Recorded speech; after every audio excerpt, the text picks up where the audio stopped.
whose whole business plan is to cater to the ultra-wealthy's undying survival instincts. Have you heard of Opidum? It's a Swiss company that helps build bunkers, bespoke bunkers, custom-made, underneath your existing mansion bunkers. They can build 10,000 square foot structures that are 50 feet below ground, and they are built to withstand NATO standard ballistic and blast protection levels. What's going on the my same stream? level of high-density concrete that nuclear power plants use, but they look nothing like a nuclear power plant. They look like a Four Seasons hotel. The entire bunker is airlocked. Why does it keep You cutting get in your and own out? decontamination chamber when you walk in, so that none of that air you're bringing in. The main door to the bunker uses iris and palm recognition technology, and they're blast-proof, so nobody can get in. Once you're in, you have beautiful 16-foot ceilings. I mean, nobody even lives in houses this beautiful, so this is just somebody's bunker. It's beautiful, it's incredible, and of course, all of your priorities will be straight in the case of an apocalypse. The bunker comes with massive garages to showcase your luxury vehicles, art galleries. The art galleries are created with perfect top-of-the-line fire protection. Let me check something really quick. Move this over here for a second.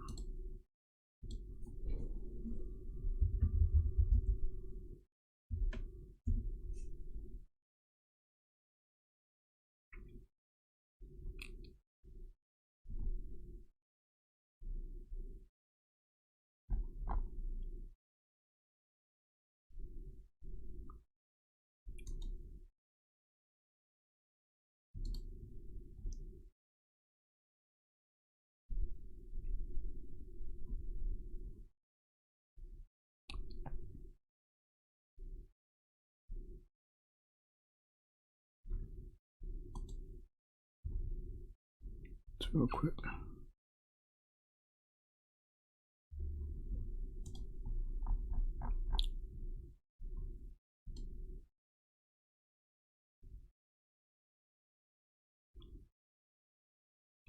Quick speed test, real quick.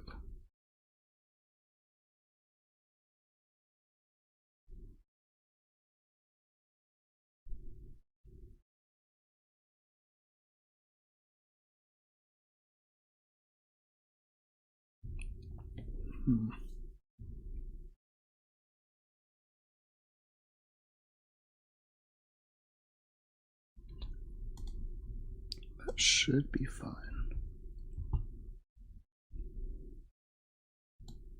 I'll just keep going. Hopefully it will. Temperature and humidity control systems like you would expect in a museum. That's crazy. Like when you're talking about just to survive and they have to put in some artwork and some cars. That's what I'm saying. That is some twisty stuff. That's some Hunger Games capital stuff. Yeah, that doesn't even make any sense. Exactly. What are you going to do with your Picasso when we're all fighting to stay alive? Yeah. When you need a can of beans, no one's going to be looking at your Picasso, buddy. Yeah, exactly. It's crazy. If you choose the bespoke line, you can get an indoor garden with a full pond and a koi fish, automatic irrigation system included. And on top of the garden, there's a full ceiling skylight that makes you feel like you're outside. It has full light spectrum simulation, so you can make it depict a sunrise, a sunset, and changes in the season. Wait, these are done too? They made these already? This is their plan. Oh, yes. Okay. You have lap pools, personal gyms, home theaters, and even if they make one, I don't think we'll ever see the light of day. Allegedly, Mark Zuckerberg's bunker plans, craziest NDAs ever. So most people, they make you sign an NDA, you'll never even see the plan for the bunker, which makes sense. Interesting, right? A lot of these bunkers come with personal gyms, home theaters, NASA-level technology to allow food to be stored for months or even years, a full infirmary that comes with essential medical supplies, backup water sources, backup generators, a full-scale air filtration center. I mean, it's crazy. The main designer of Opidum stated that these bunkers are not for everyone, and that his clients are, quote, the most powerful individuals in the world. Clearly, because it's not cheap. The starting price is $10 million, but the bespoke models, the custom-made bunkers, they range in the hundreds of millions of dollars. One very wealthy head of an investment firm said, I keep a helicopter gassed up all the time. I have an underground bunker with an air filtration system. A lot of my friends do the guns and motorcycles and the gold coins, you know, because you want to be able to trade later, but those people aren't too rare anymore. This is just like the movie Yes, Leave the World Behind. Yes. Another guy high up in the tech world said, there's a bunch of us in the valley. We meet up and have these financial hacking dinners and talk about backup plans people are doing. It runs the gamut from a lot of people stocking up on Bitcoin and crypto to figuring out how to get second passports if they need it, to having a vacation home in other countries that we could escape to. I'll be candid. I'm stockpiling now on real estate to generate passive income, but also to have a lot of safe havens to go to. He said that he, his wife, and their 4-year-old daughter have a set of bags packed for themselves, never unpack it. It's just on the corner of their house by the front door so that they can be ready to go at any given moment. He said, I kind of have this terror scenario. Oh my God, if there's a civil war or a giant earthquake that cleaves off a part of California, we need to be ready. In the wealthy circles, doomsday prepping is not that rare anymore, which of course begs the question of, what do they know that we don't know? And maybe this is reassuring, maybe it's not, but the former CEO of Reddit stated, most people just assume improbable events don't happen, but technical people, they tend to view risk very mathematically. The tech preppers, they don't necessarily think a collapse is likely. They consider it a very remote event, but one with very severe downsides. So given how much money they have, spending like a tiny fraction of their net worth to hedge against that is a very logical thing to do. But what about everybody else? They get crafty. That's the only way. You have to build your own bunker if that's what you think you need to survive in the future. Now, the Keller family did not really look like bunker people. Not that doomsday preppers have a certain look to them or anything of that sort, but they didn't look like the type of family to have a bunker 20 feet deep into the side of an isolated mountain in the woods. I feel like that takes a very specific type of person. 41-year-old Peter Keller was the dad of the family, and he was quite a reserved guy. He was really introverted, but there was no ominous undertone to it. It was less of, he's so quiet, he must be hiding something, but more so of the, oh, I bet this guy's just shy. That was the impression that everybody had of him. But he did have a strong obsession with guns. I don't know how much of that translated to the outside world, like if he went around telling people about his passion for firearms or not. And this might be a controversial take, but I think that when you have someone who is quieter, reserved, almost secretive, that type of person, their partners make them feel a lot more likable to a degree. And for Peter, that's his wife, Lynette. She's the likable one in the relationship. Lynette was working on building up her own scrapbooking business. She would sit there and painstakingly fold these paper flowers that she would haul to the local fair to sell them. She would also make these really cute scrapbooking kits and put them up on her online shop to make money. And yeah, okay, I'm sure a huge part of it is she genuinely enjoys creating something with her own hands, and maybe that process is comforting for her. But the other part of it, she just wanted to contribute to the family finances again. A while back, Lynette had been in a workplace injury where she hurt her back.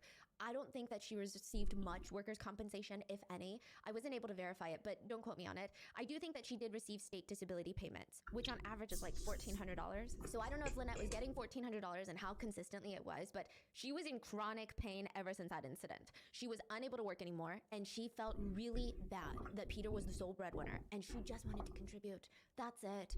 It was really hard for people to not like Lynette. I mean, chronic pain, it makes it hard for people to consistently and constantly be positive and happy. We know someone who has chronic pain, and it's not a pretty daily routine that they go through. They don't have like this sunshine and rainbows day. When you're in pain, do you have the energy to smile and make everybody else around you feel comfortable when it feels like your entire body is on fire?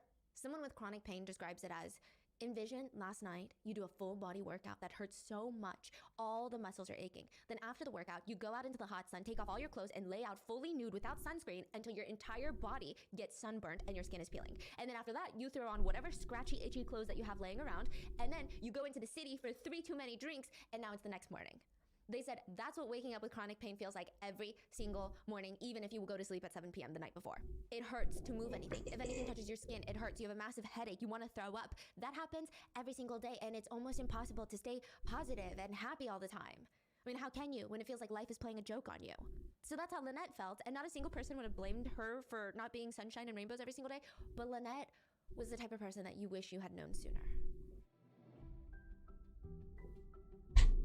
Losing weight isn't easy, especially when it feels like we're constantly being pressured into trying the newest healthy diet or exercise plan. There's always another person in the corner or online telling you exactly what you need to do, and everything else doesn't work. You go keto for 2 weeks, then you go paleo, then you're on a 3-day juice cleanse, and there is nothing wrong with any of these things individually. But if you're just throwing everything at yourself to try and lose weight, it is a lot of stress on the body. And losing weight can be a healthy goal, but adding stress to your body, the body that loves you so much, is just not how you want to go about things. There's a much better and more sustainable way to lose weight and reach your goals. The Row Body program is here to support you. They've already helped over 200,000 people reach their weight loss goals. Row has a team of medical experts that will help you make sustainable changes to your lifestyle that you can actually stick with. If you need additional support, Row provides access to some of the most popular weight loss shots on the market that you can pair with your new healthy lifestyle. On average, people lose 15 to 20% of their body weight in a single year with Row. The best part, the weight actually stays off. You don't need to worry about booking any in-person appointments. Sign up for Row from the comfort of your own home. So to finally lose that stubborn weight, go to row.co/Watson. Sign up today and you'll pay just $99 for your first month and $145 a month after that. Average weight loss is 15 to 20% in 1 year with healthy lifestyle changes. BMI and other eligibility criteria apply. Medication costs are separate. That's ro.co/Watson.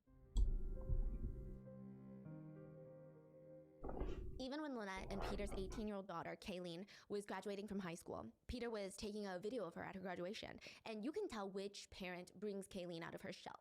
Peter asks, "So how do you feel, Kayleen?" And she just kind of shrugs. Lynette is in the background screaming excitedly, "No more high school, yay!" "I feel pretty good." Peter asks if she feels different, and she just kind of shakes her head no. But when Lynette asks, she's like, "You don't feel different?" She shrugs and says, "I guess." And Lynette excitedly shouts, "You got a new life ahead of you. No more freaking school. Well, high school." Peter says, yeah, you got till tomorrow to get your stuff and get out of the house. And Lynette shuts him down. Oh no, she's living with us forever. Sorry, Carson. So that's Kaylin's boyfriend. And she says, forever. So how do you feel, Kayleen? No more high school, yay! Feel different? No? You don't feel different? You got a new life ahead of you. No more freaking school. Well, high school. Yeah. You got till tomorrow to get your stuff out of the house. So. No. She's staying with us forever. Sorry, Carson. So Peter just loves to vlog. Is that why? It seems like the whole family had an interest in videos. Yeah. So they documented everything. Lynette would also vlog her scrapbooking journey. And not, like I said, not a single person would have blamed her for being frustrated with her life and her inability to work or her back injury, but she was grateful for every single thing. I'm so sorry. Yes. Are these videos posted on YouTube? Or? So here's the crazy thing. It is posted by, it's not one person, I think it's a whole team of people called Explore With Us. They do true crime documentaries. I'm not sure how they got the footage. I wonder if it was an FOIA request. So they are the only ones I've seen with this footage. So they record it, but they don't post on YouTube or anything. It's for their personal record. I think it was taken down if it was posted. I see. Now the police did release like a 10-minute video of Peter's vlogs in the woods. Yes, but the videos of Lynette, I haven't been able to see them anywhere else. Lynette just wanted to give back to her caring husband. I mean, she looked for every avenue for herself to make money. She tried selling the paper flowers at the market, like I was telling you. She put up the scrapbooking kits. She even tried vlogging to see if maybe she could promote her business and bring in ad revenue. Even though she's not working and earning money for the family, I mean, at least she's constantly trying. She said in a vlog where she's sitting in her scrapbooking room, my husband a few months ago went out and bought me this big recliner for my back, and I'm just now starting to use it, and he's so happy. Usually I sit on the love seat. I love this chair though. You know, he's here, he's supporting me. He takes care of me even though I can't go back to work and I'm home and I'm in pain all the time. He gave me my scrapbooking room, my dream come true. So even for her wedding anniversary with Peter, she didn't ask for some grand materialistic thing or something to indulge in, which again, nobody would have judged her if she had, but she just asked for ribbons. Ribbons for her scrapbooking business to hopefully bring in more money to the family. She said about Peter, he's a great guy. Some guys, you know, they just kind of leave when you get that, you know, it's part of your vows. But anyway, I don't want to get into all of that. He's a great guy. He, you know, he stuck around with me. I'm, you know, some guys are kind of leave when you get that, you know, it's part of your vows. But anyways, I don't want to get on to that. She would vlog about how thoughtful Peter was. I mean, it was in every little action that he did. She said, sorry, my dog is being crazy right now. My husband is probably chasing him around the living room. I know, my husband spoils me. He hates seeing me in pain, so tonight he came home and gave me another $20 because he knows I'm going to the doctor's tomorrow and he just wants me to stop by Michael's and get some more stuff. In another video, Lynette said, my husband's great. He's very respectful to me. He spoils me. He takes care of me. I know, my husband spoils me. He hates seeing me in pain, so tonight he came home and he gave me another $20 because he knows I'm going to the doctor's tomorrow and he wants me to stop at Michael's and get some more stuff. Peter worked refurbishing computers, and it's reported that he was a computer engineer, and it does seem like he made a pretty good living. Lynette told her family that Peter was great with his finances, and she believed that when they retired, they were set up to be millionaires. Not that Lynette had any plans to like start blowing any of this money or spending like crazy. She just really wanted a few ribbons and ink from Michael's here and there, and she was so grateful. She was not with Peter for the money. She worked really hard to contribute to her family in other ways, given her circumstances, which is so admirable. And then Kayleen, their daughter, their only child, she graduated high school and she was on track to start at Bellevue College in the fall. She was interested in environment protection, in gaming, in videos, camera equipment, which I'm sure everyone always told Peter he was so lucky to have a daughter that was interested in the same thing that he was interested in. Like, it's just another added layer of connection to have with your kid, something to bond over, like the shared passion. It's pretty rare. They would even joke around about it. Like, they had the typical dad and daughter humor. Kayleen would vlog her dad sitting on the couch, and he would just look at her and bluntly ask, are you gonna take a picture of me and sell me on eBay? Can you take a picture of me and sell me on eBay? It's like a solid dad joke. Friends of the Kellers said, Kayleen had a special bond with her dad. Kaylin's uncle said, you know, we'd go there for the holidays, and it was like every father and daughter relationship. She would look at her dad and say, Daddy, can I have this? And he would say, sure. Like, she was, in her own way, Daddy's little girl. Perhaps Peter would want to go to the ends of the earth to protect his family from the outside world and make sure that nothing happened to them in the event of a catastrophic end for the world. Maybe that's why he built the bunker. There was only one problem with that, though. He only had room for one. What? The Kellers clearly were not the perfect family, but all of their friends and family were under the impression that they were pushing through the hard times. Life was going to give them a big break soon, but Peter was over it. I just feel like I'm getting knocked back financially. My wife is just gonna suck all the money out that I have. Peter turns on the camera and it feels like he's expecting us to watch his videos. He does retakes to make sure that the message comes across exactly the way that he wants it to. All we can see is his face and the trees behind him. We can't even pinpoint where in the woods he is. It's almost pointed towards the sky and it's like placed near his chest going up, and he just looks crazed. He says, Well, it's about 2 weeks before the end. This is going to be my last video till after that. That's terrible. Ugh, that's terrible. He puts the camera down and he tries again. Well, it's about 2 weeks before I finally drop out of society and start this project. He puts the camera down. 2 weeks before I finally drop out of society. He doesn't like the wording of that. So he puts the camera down and he starts again. Well, it's about 2 weeks before we finally drop out of society, fully commit to this. Well, it's about 2 weeks before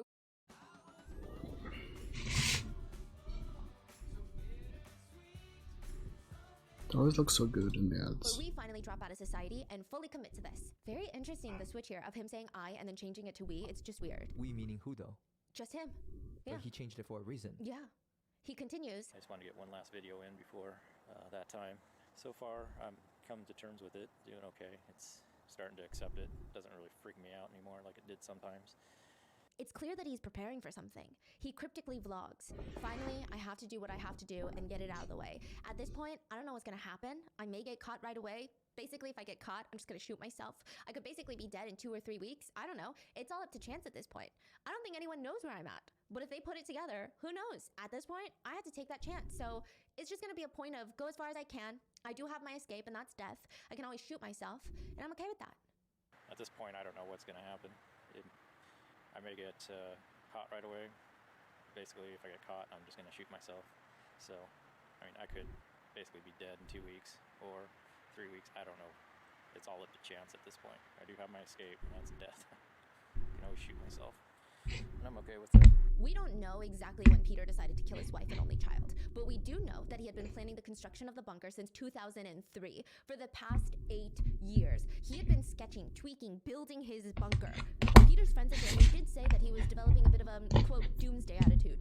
They said they would feel comfortable calling him a survivalist. A survivalist with a distaste for authority is how exactly they described him. Side note, from what I can tell, survivalists and preppers are different. And again, I could be wrong, because I also see a lot of people say the label of prepper is just a rebranding from survivalist because of the negative connotations. But others argue there is a stark difference. Netizens have stated, while both people have the goal of being prepared, preppers, if you will, they tend to focus on resource management and planning for unforeseeable scenarios to unfold. They will be the ones stockpiling food, water, medical supplies. For preppers, these things could be necessary if there's a natural disaster, social unrest, economic meltdowns, or a full cyber attack. Preppers believe in the power of preparation, and they come up with evacuation routes, communication methods, satellite phones in case things go down. They will learn how to purify water, they will focus on gaining basic knowledge for medical care, things of that nature. Whereas from what I can tell, survivalists, on the other hand, they tend to be more focused on survival. They want to learn how to start a fire without a match, build a shelter from natural materials, forage food from the wild, navigate without a compass.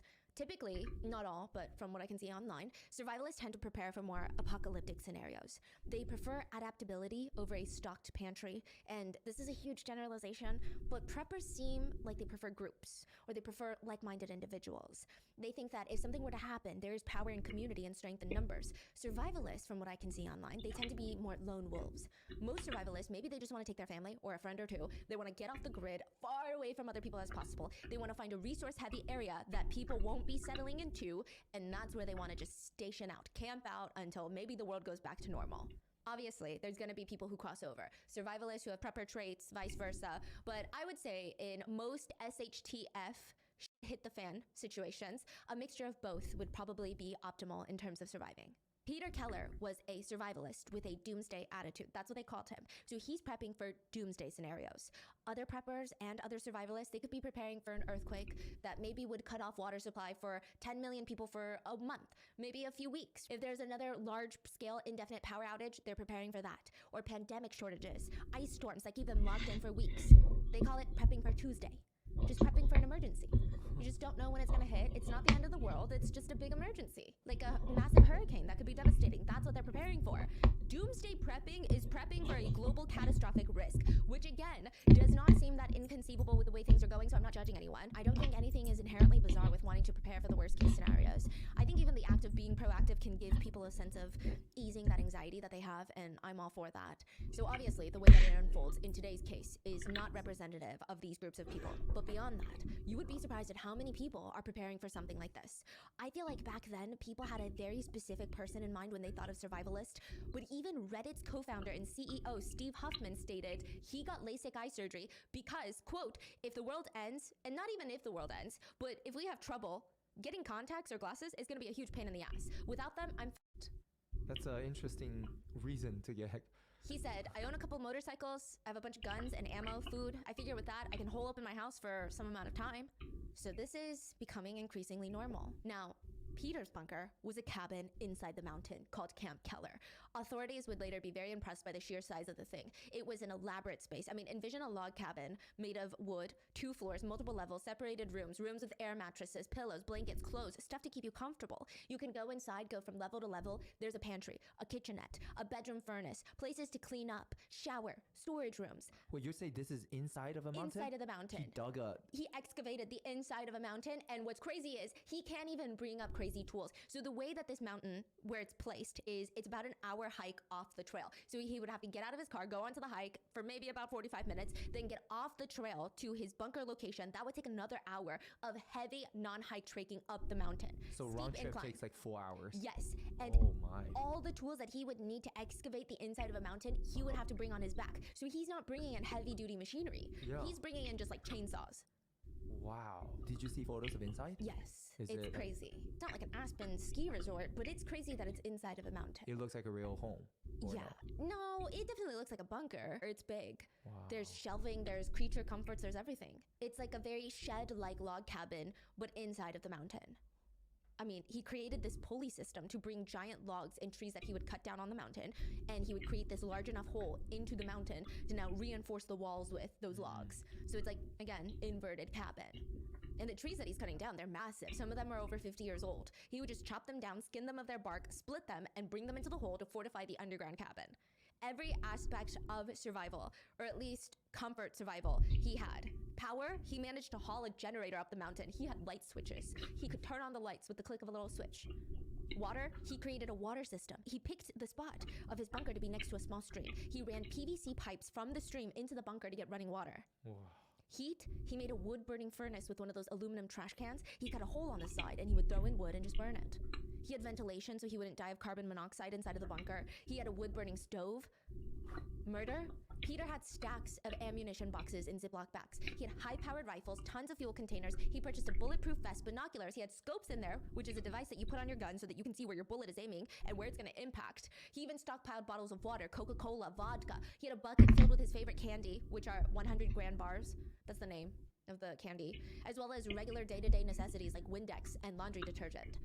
The bunker has been described as a shocking feat of engineering. So, I mean, most of the supplies were either from the woods around him, like he would cut down the trees, or any additional supplies he would have to haul from his house, which again, like we said, would be a 2-hour hike up the mountain, half of it off trail, which if you guys go hiking off trail, I would say is 10 times harder than on a trail. He never really shows too much of the actual bunker when he vlogs, but there is a clip where he briefly shows the camera some of his surroundings at night before he heads home, and he says, Well, this is the end of the day. I'm getting wrapped up, getting ready to leave. I don't know if you can see me, but kind of one last look.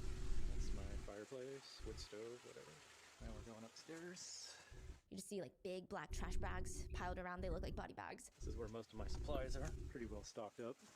And that pretty much wraps it up for the day. He also vlogged some of the challenges he had creating the bunker. Today is probably the nicest day it's been in a long time. As you can see, I have about 3 loads left before the final. I've got 3 loads left before the final, I think he's referencing the murder here. Been doing pretty good lately, getting about 2 loads up a week, about 100 pounds each week now of supplies and material. This winter, we had a big ice storm. This is one of the trees that's fallen down over the trail, kind of another one over there.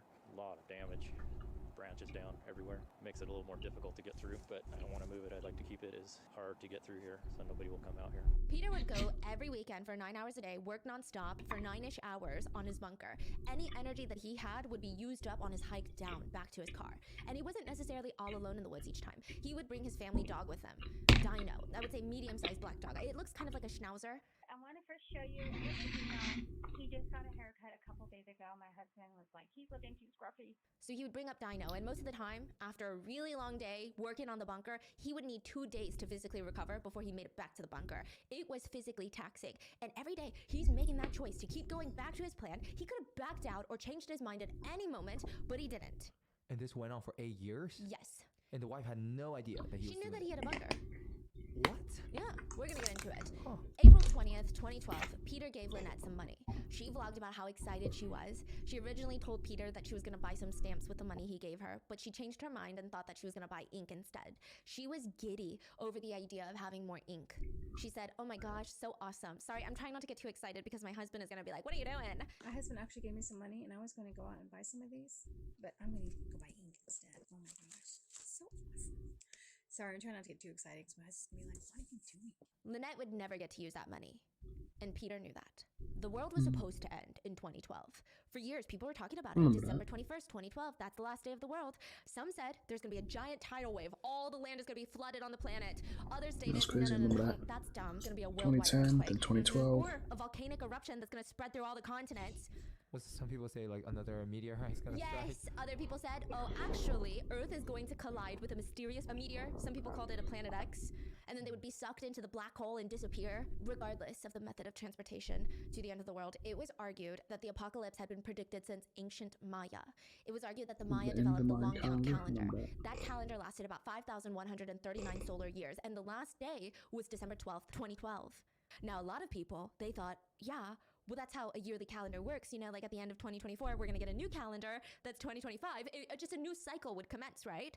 But others believed, no. The Maya, they knew what they were talking about. It's not going to reset itself. We're all gonna die. This is the end of the world. Some others argued there are other weird things that are happening. The stars are literally aligning for the end of the world. That day was also going to be the winter solstice, and the Milky Way and the equator, they would align. Obviously, hindsight is 2020, but there were a lot of other things that went into a ton of people believing that the world was going to end in 2012. We're not certain if Peter was one of these believers of this date, but December 12th, 2012 was scheduled to be the end of the world, scheduled to be Armageddon. And just a few months prior, April 22nd, 2012, it felt like the end of the world on 159th Street in North Bend, Washington. Neighbors looked out the window and saw bright red, angry claws crawling out of their neighbor's window. They ran to their phones and called 911. I see smoke and flames coming out of the neighbor's house. Oh my God, it's coming through the windows. It's getting out of control. You have to get over here right now. Firefighters are not just in charge of putting out a fire. They have to figure out if the fire was accidental or arson, meaning someone lit the fire on purpose. And I always imagined that this job would be nearly impossible. If everything is burned down, how do you even determine if it's arson? Firefighters work their way backwards. If there's something left behind, meaning the building is not burnt to a crisp, they're gonna follow the fire patterns to find the center of the ignition, the origin. If it's a plug, they assume it's likely electrical. Stove, perhaps gas leak. But if it's something that feels a bit off, you can run a chemical test to see if there's any sort of gasoline or accelerant that was used. Now, obviously, it's not that simple, but firefighters are highly trained to figure out the cause and source of a fire. April 22nd, 2012, firefighters arrive at the Keller family residence at 8:45 a.m., and they would need to use 0 of those skills to practice. They look up, part of the house is engulfed in angry flames. They look down, there are 7 gas cans on the ground. Someone wanted the house to burn. Inside the house, the investigators found 2 bodies. Had investigators arrived at the house a few minutes later, the entire thing would have blown up. But they arrived before the fire could spread. They put out the fire and all the evidence was left behind, and they really did not need to know if it was arson or not. In the kitchen, investigators found a 5-gallon red gas can, the ones that you see at the gas stations to transport gas. It was on top of the stove and the stove was on. Someone put it on top of the stove, turned on the stove to wait for it to ignite. The plastic container of gas had melted from the heat and it was causing gas to spill out everywhere that quickly was engulfed in flames. They found 3 2-gallon gas cans that had been set throughout the house so that when the fire spread, they would accelerate the flames. Additionally, authorities found a pipe bomb that failed to go off. Now, side note, a pipe bomb is essentially a homemade bomb, or what they formally call an IED, which is an improvised explosive device. Typically, it's made from steel water pipes, so think of like a steel tube. PVC pipes can also be used, but usually the steel ones are more popular. And inside is a mixture of explosive materials. And then it's closed on both sides to create pressure. There's a fuse running through it, so like a string that's typically made of electrical wire and attached to some sort of battery or timer. The pressure that builds inside the pipe bomb not only makes it dangerous from a receiving perspective, but also from an assembling perspective. That's why they're not as popular as you might imagine, because everything is pretty easy to purchase. Imagine one of those confetti tubes that you pop open and the pressure sends the confetti flying everywhere. But only it's not confetti. People will often add nails or broken glass on the outside of the pipe or inside the pipe to increase pain, destruction, and death. But even just the outer metal shell is dangerous because that's what becomes shrapnel. The power of the boom of the mixture inside, it shreds the metal of the usually steel pipe and it sends it just like hurling in whoever is in the vicinity at very high speeds. And a lot of times it detonates while it's being assembled. So that's why it's just, beyond the ethical, moral, and law standpoint, highly unadvisable just, yeah. The US Department of Homeland Security recommends keeping at least like 1,000-foot distance from a pipe bomb, even a homemade pipe bomb. The pipe bomb in the Keller residence, thankfully, did not explode, but if it had, it could have easily killed every single firefighter on site that day trying to put out the fire. So to recap, authorities found clear and obvious signs of arson, a pipe bomb that thankfully did not detonate, and unfortunately, that is not the only thing that authorities found. They found 41-year-old Lynette Keller dead in her bedroom. 18-year-old Kayleen was also found dead, both with gunshot wounds to the head. Their family dog Dino, that appeared in so many of Lynette's videos, but also went to the woods with Peter on a consistent, routinely basis to build the bunker, was also found shot dead, along with their family cat. This was no longer just the scene of a fire, it was a double homicide crime scene, and authorities, they were quick to start going from room to room to process as much evidence as possible, and thankfully they get there soon enough that the fire stayed contained in the kitchen. The rest of the house was combed through for evidence, Peter's hard drive being the key into figuring out what happened in the Keller family home. Forensic investigators were able to get access into his hard drive, and they found pictures, a lot of pictures, taken over the course of 9 years. I mean, I imagine that the first few photos started off with just sketches, floor plans, notes, and then it quickly evolved into the mountain, the woods, random trees here and there. And with each scroll, the photos just kept evolving into something darker and darker until you saw Camp Keller, over the course of almost a decade, come together, picture by picture. The police could see what it was now, what it was escalating into. They saw hand-drawn plans for the bunker and a note written by Peter about one of the floor plans for the rooms. He said he wanted to build a lab for viruses and nanobots. Nanobots? Like... Yeah, so nanobots are tiny little robots that are about 1 millimeter in length, which is about like the tip of a sewing needle. And they're mainly being experimented and tested in the medical field to go inside the human body and, for example, destroy cancer cells. They're tiny little robots. Yeah, I think I read about those when I was super young, but... Yeah, and they're in development right now. I mean, we're still looking at least a decade out is what a lot of experts are saying, but authorities, they have no clue what any of that even means. Like, what kind of virus is he trying to study? Where is he getting his hands on nanobots? And the combination of the two, the viruses and the nanobots being in the same room, is not ideal. They needed to track down Peter Keller. People underestimate human trackers. You know, in movies, you see scent dogs looking for fugitives in the woods, or you see the infrared cameras scanning the area from helicopters. But sometimes it just takes a human to track a human. Sometimes all it takes is an expert to go into the woods and just look. Stand and look. They say that you need to look for small branches that have been snapped in half. Someone stepped on it. Or a plant that's kind of leaning awkwardly to one side. Someone brushed past it when they walked beside it. Or maybe mud on the tree trunks. Humans have a strong instinct to want to rub mud off of our shoes when we're in that type of terrain. There are other things that we all do without even thinking about it. When we walk, we all have a dominant side that we distribute extra weight on, and just by looking at a picture of us walking, a lot of these human trackers can tell which is our dominant side, exactly what our footprint will look like in the mud. Or depending on your speed, your weight is distributed differently, and great trackers, just by looking at your boot print, can tell if you were walking at a leisurely pace, skipping, or running. Sometimes, they say the only way to throw trackers off is to tie your shoes on backwards.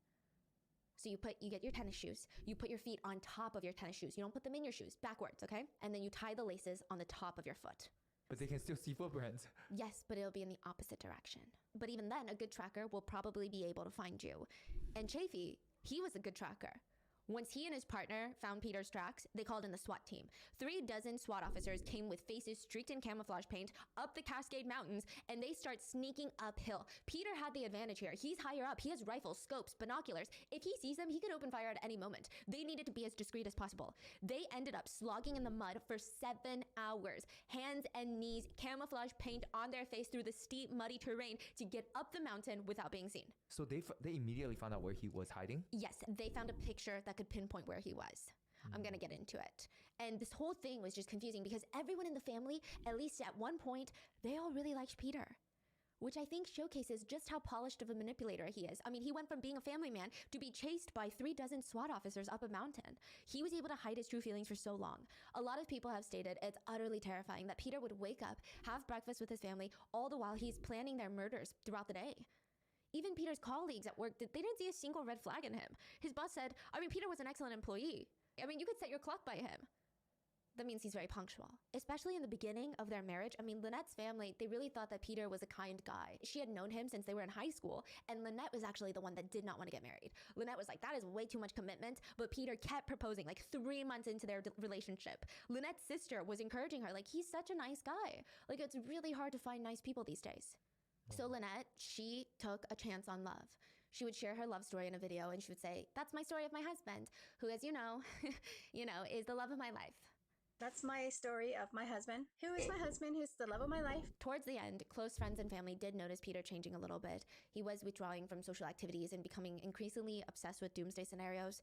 He told friends and family that the world was going to end at some point. Everybody knew that he had a bunker, or most people that were super close with him, like his work people, extended family, they didn't know. But Lynette, Kayleen, even Kayleen's boyfriend knew that Peter was working on Camp Keller.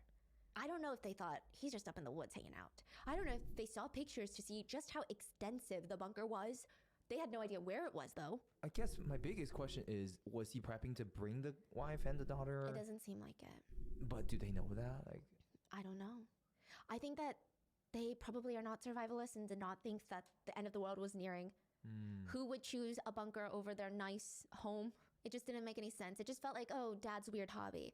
Dads go fishing on the weekends. My dad builds a bunker. There was nothing that alarming about it. And I think if they hadn't seen pictures and if they hadn't seen a lot of his preparations, I don't think that they would have even known how extensive it was. I think they would have just thought he likes to spend time in nature and he's a little bit of a survivalist. But they just knew it existed, and that's why Peter would leave at 10 a.m. on the weekends and would return near nighttime. One thing that did bother Lynette's family about Peter was he was a little bit cagey about money, to the point where Lynette would have to ask family members for various expenses here and there. Meanwhile, Peter was sinking thousands of dollars into gun silencers, bulletproof vests, ammo, and creating his bunker in the woods. This bunker was likely booby-trapped. So the SWAT teams, they could not force their way in. Even if they had the means, they didn't know exactly what they're walking into, which is dangerous. All they knew was Peter has a lot of guns and a lot of ammo. He had a pipe bomb at home ready to go off. He betrayed and killed the people that he was supposed to protect. This is the definition of a high-stakes, armed and dangerous suspect. So if they can't go in and he doesn't want to come out, what are the SWAT teams going to do?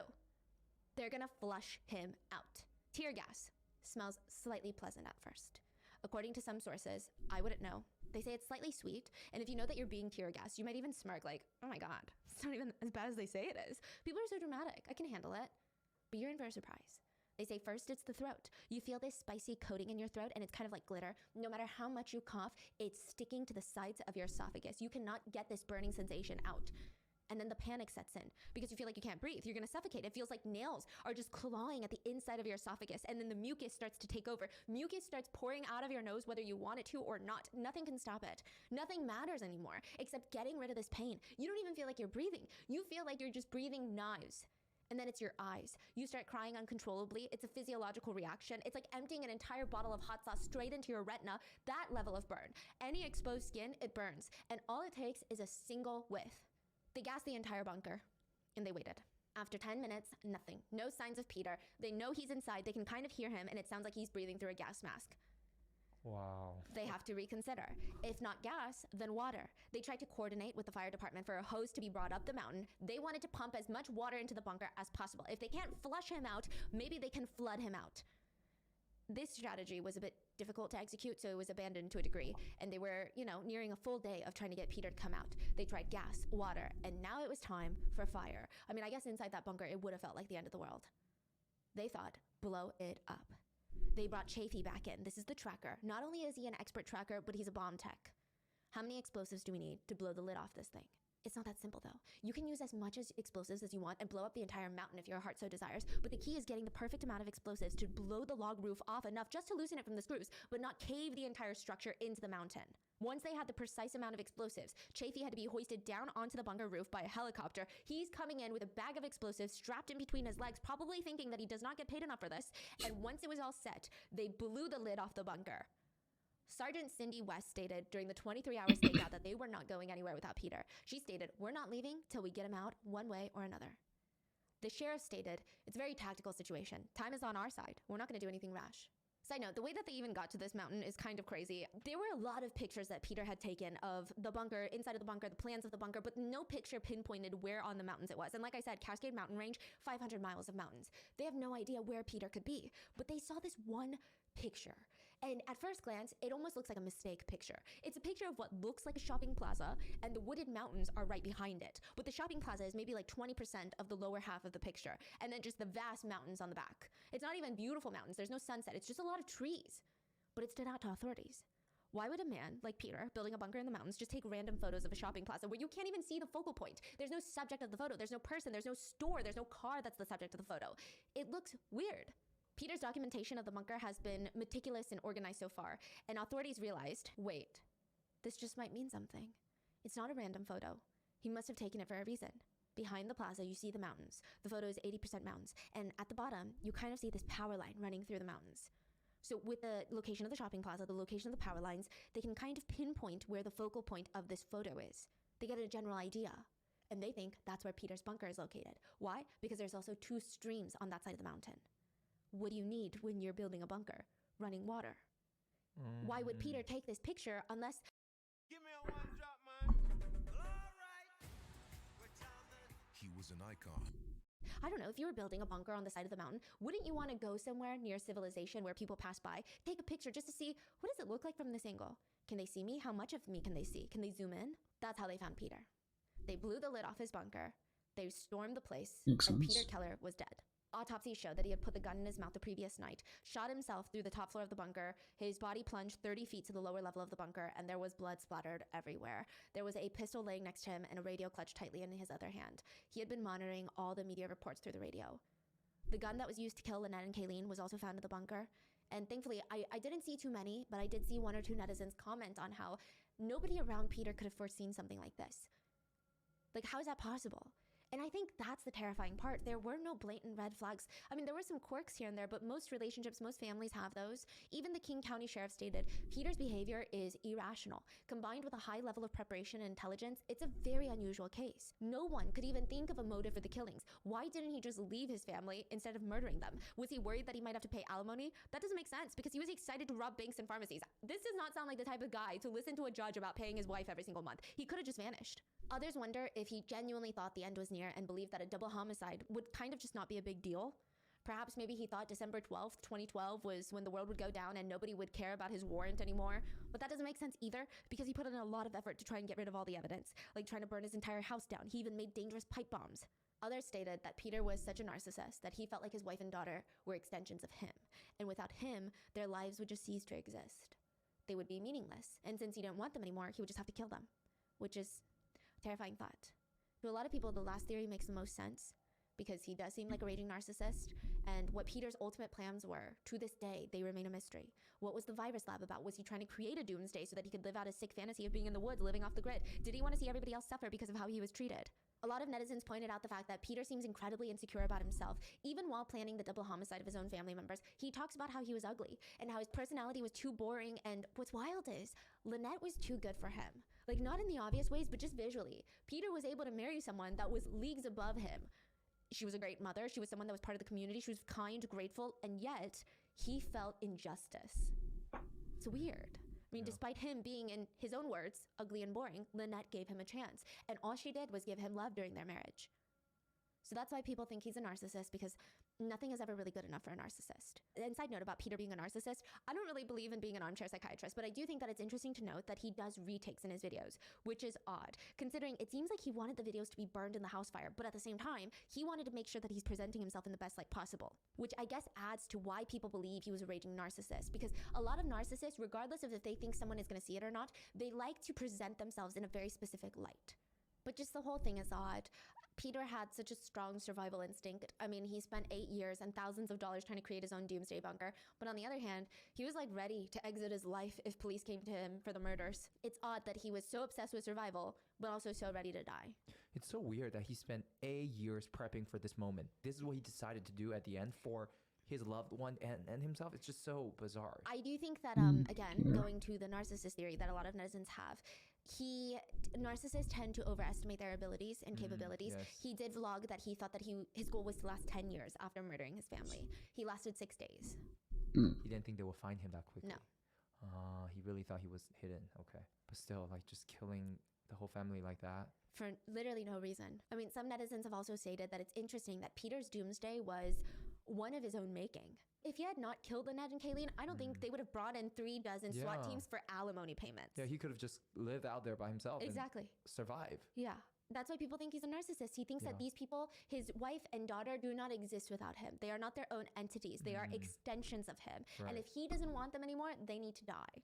Even after Peter was confirmed to be dead, a bomb squad descended into the bunker. They needed to test for any booby traps or bombs that Peter could have set up. Once that was cleared, the police took all the weapons. The bunker was destroyed and filled with dirt. It was a huge public safety concern in case someone accidentally or purposefully stumbled upon the bunker because, and authorities stated they did let journalists in to take pictures of the bunker afterwards. But pictures do not do it justice, according to authorities. It was amazingly fortified, is what the police said. Experts who make bunkers for a living, though, they argue differently. They said the structural integrity is not something I would recommend for anyone. The critical part of bunkers is the roof. His bunker worked to hold up the dirt, but it didn't do much more than that. Yeah. A lot of bunker specialists said you have to buy bunker roofs that are blast load roofs, meaning they can hold and support up to 24,000 pounds per square foot. So there's that. But we do know that Peter Keller had also been hoarding cash in the bunker. We don't know exactly how much. We just know that before he went off the grid, he had withdrawn at least $6,200 from the local Chase Bank. And authorities said the total sum was somewhere in the tens of thousands. Lynette's side of the family has taken the money, and they've chosen to establish a scholarship fund in Kayleen's memory with it.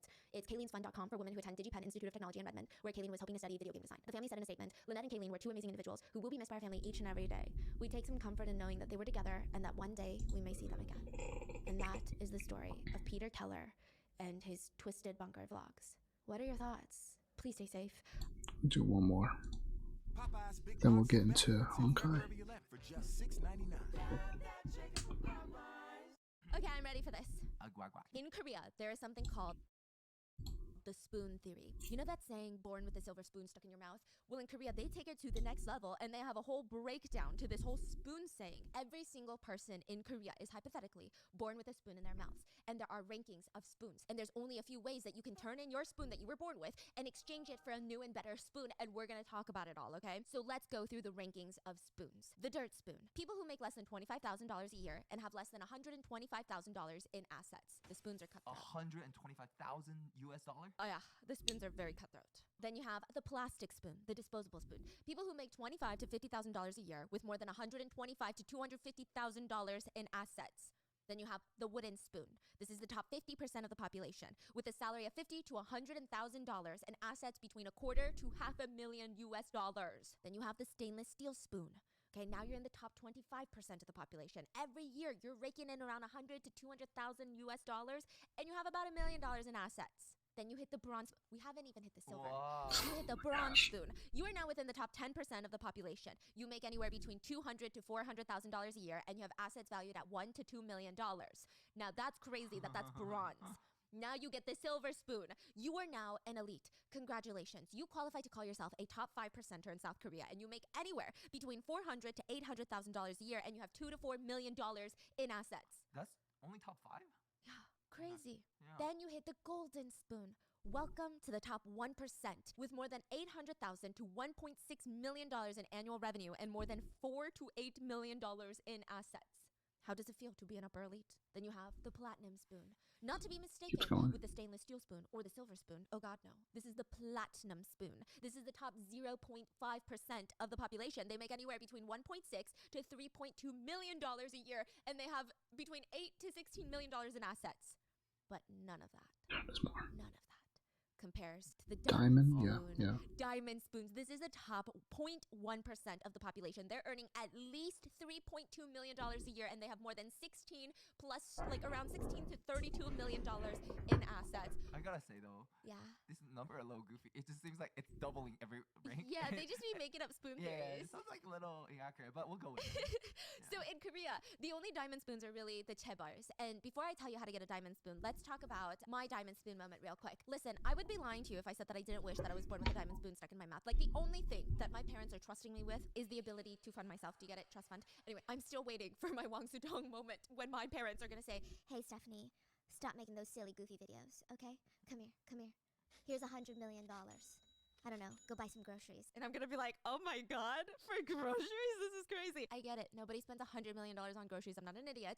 But I will say my grocery bills are still kind of alarming. And if you guys already don't know about Factor, it has me feeling like a diamond spooner baby without the price. Factor is a meal delivery service that brings fresh, delicious meals straight to your door, and all you have to do is heat them up. Like, if you're still planning your days and planning your meals, shopping for overpriced groceries, and spending hours cooking them, on days where I don't feel like cooking, it takes me less than 3 minutes to make one lunch that I inhale in 15 minutes. I have more time to spend with my family to read a book, keep up with my Korean celebrity drama. And the best part is, Factor's meals are fresh, never frozen, dietitian approved, and prepared by professional chefs. It's almost like having a professional chef in your kitchen, if you think about it. You can unplate it, put it on like a fancy plate, Photoshop it, post it on Instagram, and people will be like, that's a trust fund baby. And they'll be like, Shout out to my private chef, you're the OG, thank you so much. that's it, that's all you have to do. And get this, if you really want to impress your friends and make it seem like you're having the bougiest weekend, you don't actually need to spend hundreds of dollars, okay? You can just order Factor's new Gourmet Plus meal option, and they will send you a juicy, tender steak, complete with those petite little broccolinis. Those are really good. All you have to do is reheat the steak, but it doesn't even taste reheated. I don't know how they do it. I don't know. Just plate up your meal, fancy, take a picture. Oh, so good, trust fund baby. Factor just makes my life so much easier and better. Literally all my family members use Factor, and everybody loves it. No groceries, no pre-planning, minimal prep time, and minimal dishes afterwards. It's also super flexible, so you can order anywhere between like 4 to 18 meals per week. They all How much was it?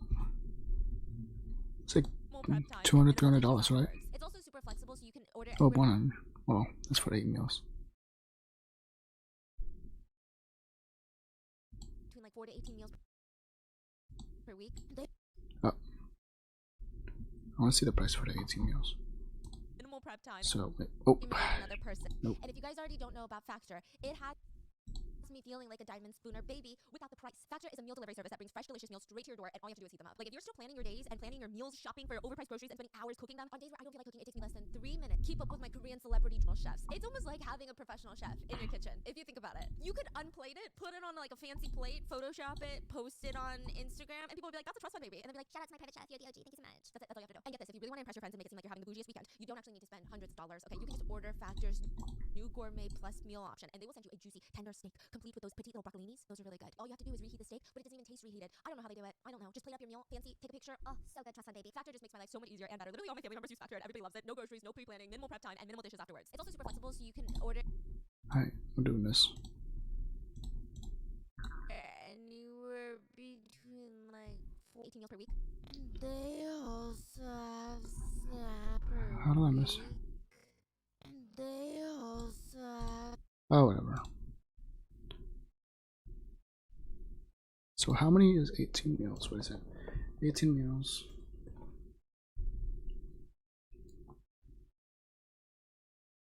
Ooh.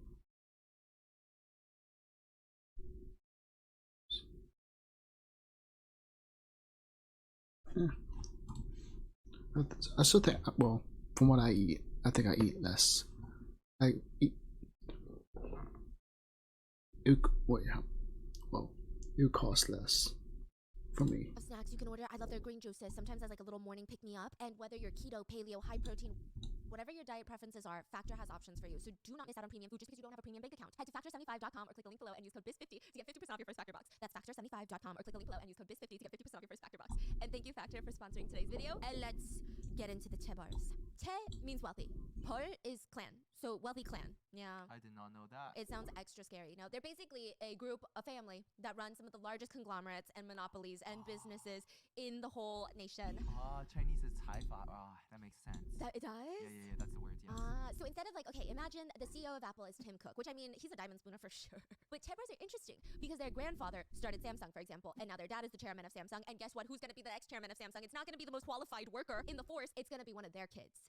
It's going to stay in the family. It's a dynasty, to put it simply. And these Tebars, they basically single-handedly run the economy. We talk about it all the time. They put a little toot out, they fart a little bit, the economy all the way down. That's every time Samsung farts, that's the economy. The economy just up And down.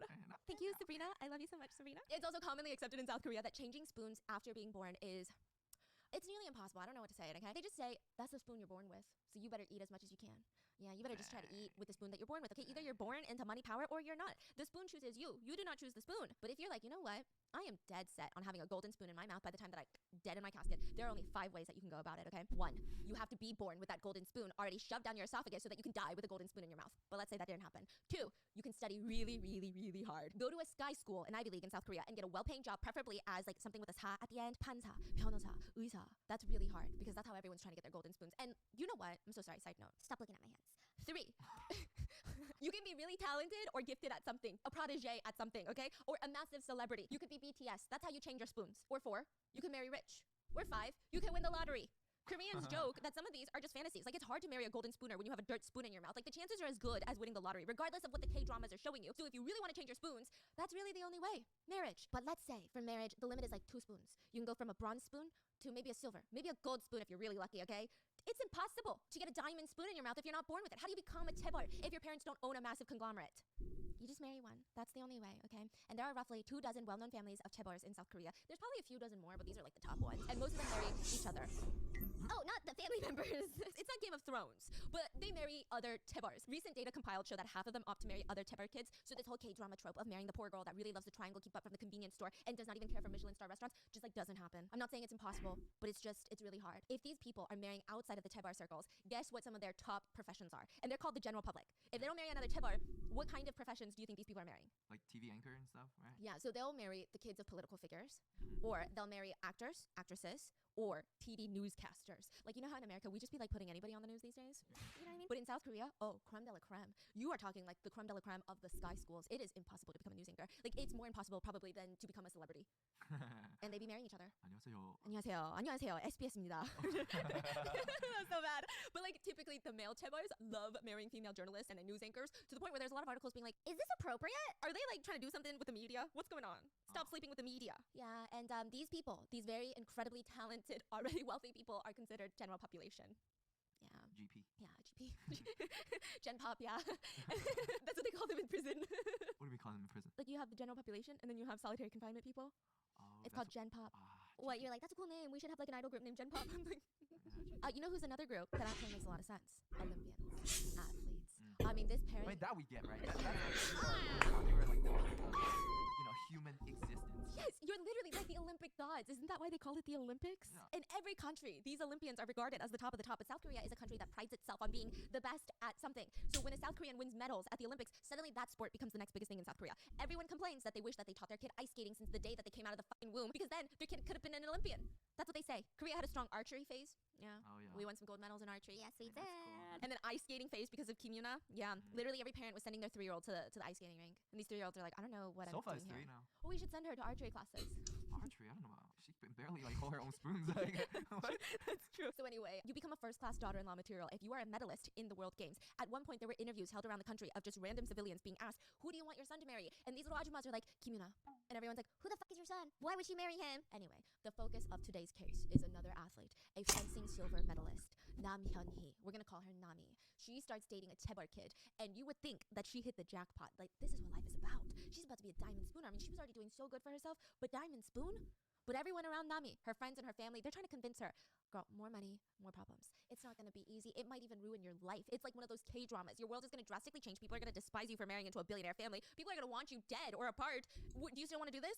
Nami was so stressed after they got engaged. She's thinking about it, and her future mother-in-law is texting her nonstop, blowing up her phone, saying things like, do you have confidence to become our house's daughter-in-law? It's not going to be easy. We are very well known in our industry, and our lives, not normal. There will be difficulties. It gets so unhinged. This is the story of the fencing Olympian Nami, who marries the youngest son of the most secretive conglomerate chaebol family in South Korea, the Chuns. But that also means pancake in Korean. Like, I know it's not spelled the same. The pancakes. Casino moguls with a net worth of $1 billion. The family, the Chuns, the pancakes. Because of the line of work that they're in, they're said to be a lot more secretive than even the Samsung family. There are very little pictures of their faces online. The only reason I know about them is because one of the BTS members, there was a toxic rumor that they were dating one of the Chuns' daughters. Yeah, there was like a toxic rumor. Anyway, it was One of the refuted. BTS member was rumored to be dating a Chung daughter. Yeah, and then Hybe was like, their agency was like, no. Like, they were literally at a PR event, so hosted by the Chun family. So like, What's going on, internet? Calm your tits. It's not that big of a deal. I'm just kidding. So anyway, they're really secretive because gambling is technically illegal in South Korea. And to have a big percentage of your business focus on casinos, you just don't really want to be that public with it. We're going to get into all of that. But it is rumored that the Chun family, they only traveled in packs of 6 to 11. One Chun family member and 5 to 10 bodyguards that look like they have been professionally trained by the Secret Service. Sometimes in plain clothes that you wouldn't even know. Sometimes in full bodyguard suits with a little wire around their ears. The Chuns are one of the richest, well-hidden chaebol families in South Korea. They're not invisible, but it just seems like they really take a lot of effort to keep their private life hidden. But what else could they be hiding? Paradise Group is one of the largest casino owners in South Korea, one of the oldest casino owners. They are as chaebol gets. And most chaebols, like we've talked about, Samsung tries to keep their private life private unless there's a lawsuit, unless something gets leaked. But the Chuns are a little bit more secretive. Live across North America in 2024. And like I said, it's probably due to the fact that they run casinos. So their company is called Paradise Group. Yes. Now, they do own some Paradise Resorts, hotels, and some retail malls, but I believe last time I checked, like 35% of their business is casino revenue. Now, here's why it's crazy. It's not like the US where it's like, ooh, I bet the Las Vegas Strip has a lot of crazy secret hidden stories amongst the companies. gambling is illegal in South Korea, but they run a gambling business. How do they do that as a South Korean running a gambling business that is illegal? That doesn't even make sense. So in South Korea, they have foreigner-only casinos. We've been to one, and it was crazy. Last time we went to Jeju, if you guys watched the vlogs. Let me check my cash. I'm gonna go in with $10,000. $10,000, guys. There was a casino inside of the hotel. So we're like, you know what? Let's go. You have to show your passport to prove that you're not a Korean citizen. His name is Chinese. He has a Chinese last name. They don't even look at his.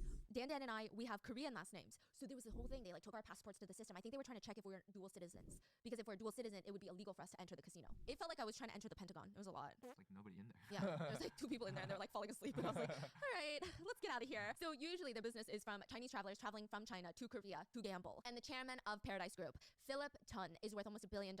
Now, his net worth does fluctuate quite a bit. So if there are stricter laws banning Chinese citizens from gambling tourism, or at least restricting it, then his net worth goes all the way down. And now if China lifts that and is like, you know what, guys, citizens, you go to Macau, you go to Korea, fucking gamble, then his net worth goes, it's just nonstop. Oh, you know, the stress of being a billionaire. So Philip Chun is JJ's daddy. The JJ is the youngest heir to the throne of this. JJ is the tebar at the center of today's case. JJ is the illegitimate child of the current chairman, president of Paradise Group, meaning JJ's mom is not the wife of the chairman. And the dad had an affair that led to JJ being born. Presumably, life was not easy for JJ. JJ's dad, Chairman Jun of Paradise Group, did not want anyone to know that he had an illegitimate child, so he shipped JJ off and JJ's mom off to the United States, to New York to be exact, and just sent them stupid amounts of money every single month to keep them quiet.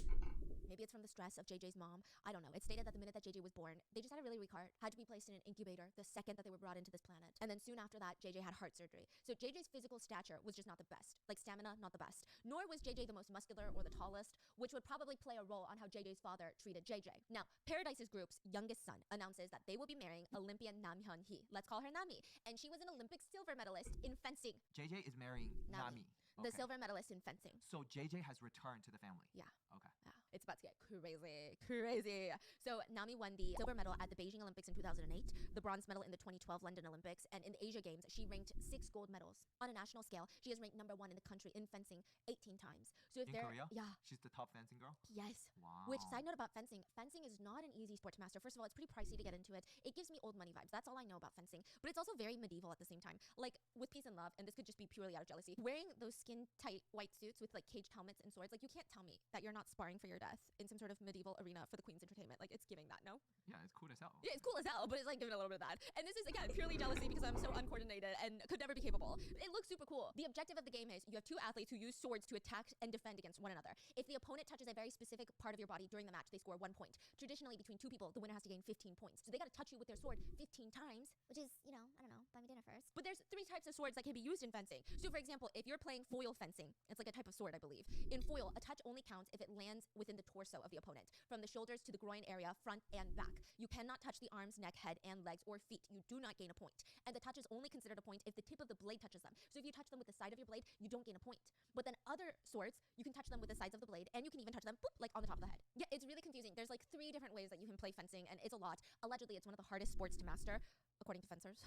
Because they say it's a sport that is strategic, but it also relies heavily on split-second reflexes and decisions, which sounds like every sport to me, but like maybe I'm an idiot, okay? But they're saying to analyze your opponent's body language nonstop is a lot. It only lasts like 3 minutes, and then you get a 1-minute break, and it's like 9 minutes total, but you're just like drenched in sweat. Really? Yeah, you know what this reminds me of? This reminds me of F1 driving. I'm sorry, I'm just a girl, okay? I always see them. They're like drenched in sweat afterwards, and I'm like, wow, you're just driving. You don't have AC. I have AC in my car. Your McLaren doesn't have AC. That's goofy. And then one of them was like, yeah, I lose like 10 pounds every time I have I don't know what they call it, a race. And I'm like, what? You're just driving. I'm just kidding. Don't come for me. It's so cool, right? So they're like drenched in sweat after 9 minutes. It's crazy. They say the footwork is intense. You got to be precise. And the hardest part is you have to use both sides of your body equally. Like you cannot have a dominant side. You have to master both and balance. It's a lot. You gotta be agile. Tsunami is one of the most well-respected athletes in all of South Korea, but she's miserable. And her new love story with Chaebol Air JJ is like a Wattpad fanfic. I mean, just picture this. Insert your name. Y/N. Do you know what Y/N is? No. Like when they write fanfic, they write Y/N because it's your name. Okay. So you insert your name. I You're see. like, Stephanie I see. was sitting in the lobby. Okay, Mr. Mango Butt. You want to be your name? So imagine Mr. Mango Butt married with a daughter, you know, a precious daughter. And every day your name wakes up the precious daughter with a giant smile on her face. And when she gets home, like you got to force yourself to use whatever energy you have to act like you were so happy. But everything is not okay. Nothing is okay. You have retired from competitive sports. You opened up a fencing training facility because that was your life's greatest passion. But you end up hiring this man who's going to try and ruin it all. One of the fencing teachers that Nami has hired. Wait, Nami has a kid? Yeah, Nami has a kid. She's married and she has a kid. And she opened up this fencing facility. Not and then to she the got a Chaebol. divorce? Yeah. Oh, okay. So then she has a kid. She opens up this fencing facility and she hires a fencing teacher. And this fencing teacher is accused of essaying a minor student for like a year straight. But rather than facing the investigation, he self-exits. Yeah, listen, I don't know how to even unpack that, but it's pretty clear that Nami was struggling. Like, her facility is under so much negative press, even though she really didn't even know what that evil guy was doing. It still did send a message to the world and to parents like, hey, things kind of go hidden around here. So a lot of people didn't feel comfortable dropping off their kid at a place like this. Nami's relationship with her cyclist husband, another athlete, is just not fulfilling to her. And then one day, the doors to the facility, the fencing facility, burst open. Nami looks up and there's a man walking towards her in slow motion, surrounded by 10 bodyguards in suits, wired headsets, you know, the earpieces, heads on a swivel, checking out the fencing facility. She's like, calm your tits. It's a fencing facility. They're doing like the 2-finger clear. You know what I'm talking about? The man walks straight over to Nami. She's like, how can I help you? You're Nami, the fencing Olympian. Yeah? I would like to learn from you. I would like a private lesson. Nami is so confused, like, what the hell is happening? Usually people call, they ask about pricing, they try to negotiate the deals, they set up an appointment, but like, why is this kind of... So Nami starts giving this mysterious stranger private fencing lessons, and there was just this aura of mystery surrounding this person. Why the bodyguards? Who are you? What do you do for a living? But it wasn't this clean-cut situation. She starts slowly going on dates with JJ, and she's just falling in love, but it's not clean-cut. Nami's still married to her cyclist husband. August 21st, 2023, Nami announces her divorce to the world. She makes a public statement. There is someone who gives true, unconditional love to me and my daughter, and that is the person I plan to spend the rest of my life with. It was a really weird message. Like, so it's like a divorce and second marriage at the same time. Yes, but also she never really confirmed the divorce. She never said, I'm getting a divorce. Oh. People were saying it's kind of when someone is in a breakup and they start posting about like they don't need a man, and then you're like, whoa, what's going on right now? Like, that's what Nami was doing, and it just didn't seem like her. Like, what does that even mean? And somehow people interpreted that message as, oh shit, Nami's husband cheated on her. He must have. Like, why else would this fencing medalist post this like cryptic messages like, I'm gonna spend the rest of my life with someone who treats me like I'm special? Just felt kind of out of the blue. So her husband also gives a very brief statement. He actually confirms the divorce, and he said, we had a consensual divorce. Please avoid discussing others' private matters so easily. Which again, people are like, that sounds, you know what that sounds like to me? A guilty man. That's what that sounds like. Rumors start running crazy. And the next day, Nami did not make it any better. She posts this very lengthy Instagram statement, and it's so confusing. Like, if the translation sounds a little weird to you, it's not because our translators are bad. It's because even in Korean, the statement is just kind of like, I don't know what you're saying, girl. It reads, I'm Nam Hyun-hee. There's something I want to tell you about, so I'm going to write it to you very carefully. Many people asked me yesterday if I got a divorce. I'm writing after a lot of thought to answer this question. Yes. That's right, I got a divorce. There were some difficulties I couldn't tell you before I made this choice. I have a very precious child. I've been very careful not to hurt my daughter, and I think I've been trying very hard under all of this. I think many people think the word marriage means a 100-year contract, and I've always done my best as a wife. Of course, nobody thinks that they're perfect, but being a mother for the first time ever made me realize just how clumsy I was. But I have never, ever, ever done anything shameful to bring disgrace to my family. That is why I've always been forgiving and embracing the other person's mistakes and moving forward with my life thinking it must be a mistake, you know, because maybe they made it because I was clumsy. But as time passed, I realized these mistakes were being repeated again and again, and I reached that threshold. The turning away of another person's eyes from their family home has caused me and my family members severe wounds. I am the daughter of a precious parent. I am the mother of a precious child. So far, I have been raised by my parents and blindly loved. That is why I'm also the person who wants to give such love to my precious child, and I believe the only true love that can be given is blind love. What? That's what I'm saying. That's what I'm saying, okay? Too deep? Yeah, maybe it just over me. Divorce is a bad thing, so I couldn't tell many people at once, but there was an opportunity for me to tell them the news later. I have a new person who gives me true blind love, also to my daughter's family and me. Someone who will be with me and my daughter for the rest of our lives. I will make that person a stronger, better Nam Hyun-hee, as she is. No, what? Yeah, I don't know. She's like saying, I'm gonna be stronger. There's more to the statement, but you really don't need to know. People took this as clear confirmation that her husband cheated on her. They're like, this sounds like a woman scorned. She's like, I have put up with so much, and you. Like, that's what it sounded like. And it sounds like she finally met someone that would treat her right. People were very forgiving to her, which is kind of unusual. But I think people were thinking, her husband cheated on her, so it kind of makes sense. Comments read, it means the husband was at fault for the divorce, guys. This is gonna be messy. Another comment reads, it sounds like she's beating around the bush of, my husband cheated. But everyone was happy for Nami. If anyone deserves a Tebor heir, someone to spend $10,000 a night on a Paradise Group hotel villa with, it would be Nami. It's harder to hate on an Olympian than an idol. For example, a lot of people were happy for her. They only felt like, okay, you know what? Good for her. So once the fans got over the divorce, fans start seeing Nami posting more frequently about all the expensive things in her life. Like all the expensive things her new person is gifting to her. Like they don't know that she's dating Tebor yet. And because of this, the internet is the internet. They broke down all the prices of her new designer goods. Dior bag, $4,000. Messenger bag, $2,600. Chanel cosmetics case, $5,400. Gucci t-shirt, $900. Belt, $600. Wool blouse, $1,550. Fendi sweater, $2,500. Dior cotton shirt, $1,200. Sneakers, $1,100. Cartier watch, $10,000. Van Cleef bracelet, earrings. Like it all added up. This is just what we're seeing on Instagram. And that came out to a grand total of $50,000 in like the span of a month. That is not including the fact that the Tebor boyfriend also paid off Nami's loan of $110,000 and bought her a $300,000 Bentley SUV.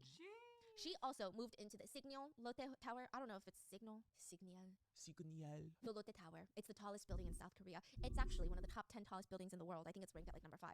What? Yeah, the Lotte Tower. It is a multi-use building. They've got offices, a 6-star hotel, a residence. They have insane gyms, amenities, library, which rent on a place like that could easily be upwards of $50,000 a month.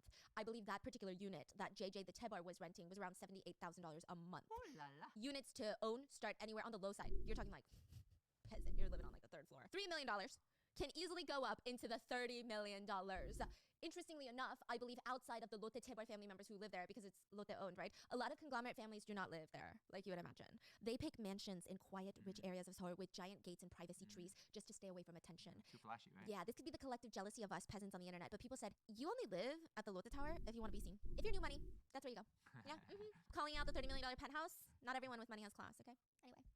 So this is not the place for you if you don't want to be seen, if discretion is key. But there is no doubt it's one of the most expensive and impressive pieces of real estate that you can own in Seoul. So to put it in perspective, there is a lounge inside the tower, and you have to pay $200 per person to enter the lounge, to like breathe the oxygen in the lounge. One of the main reasons that people go and pay that much money for these lounges is so that they can rub shoulders with people like JJ.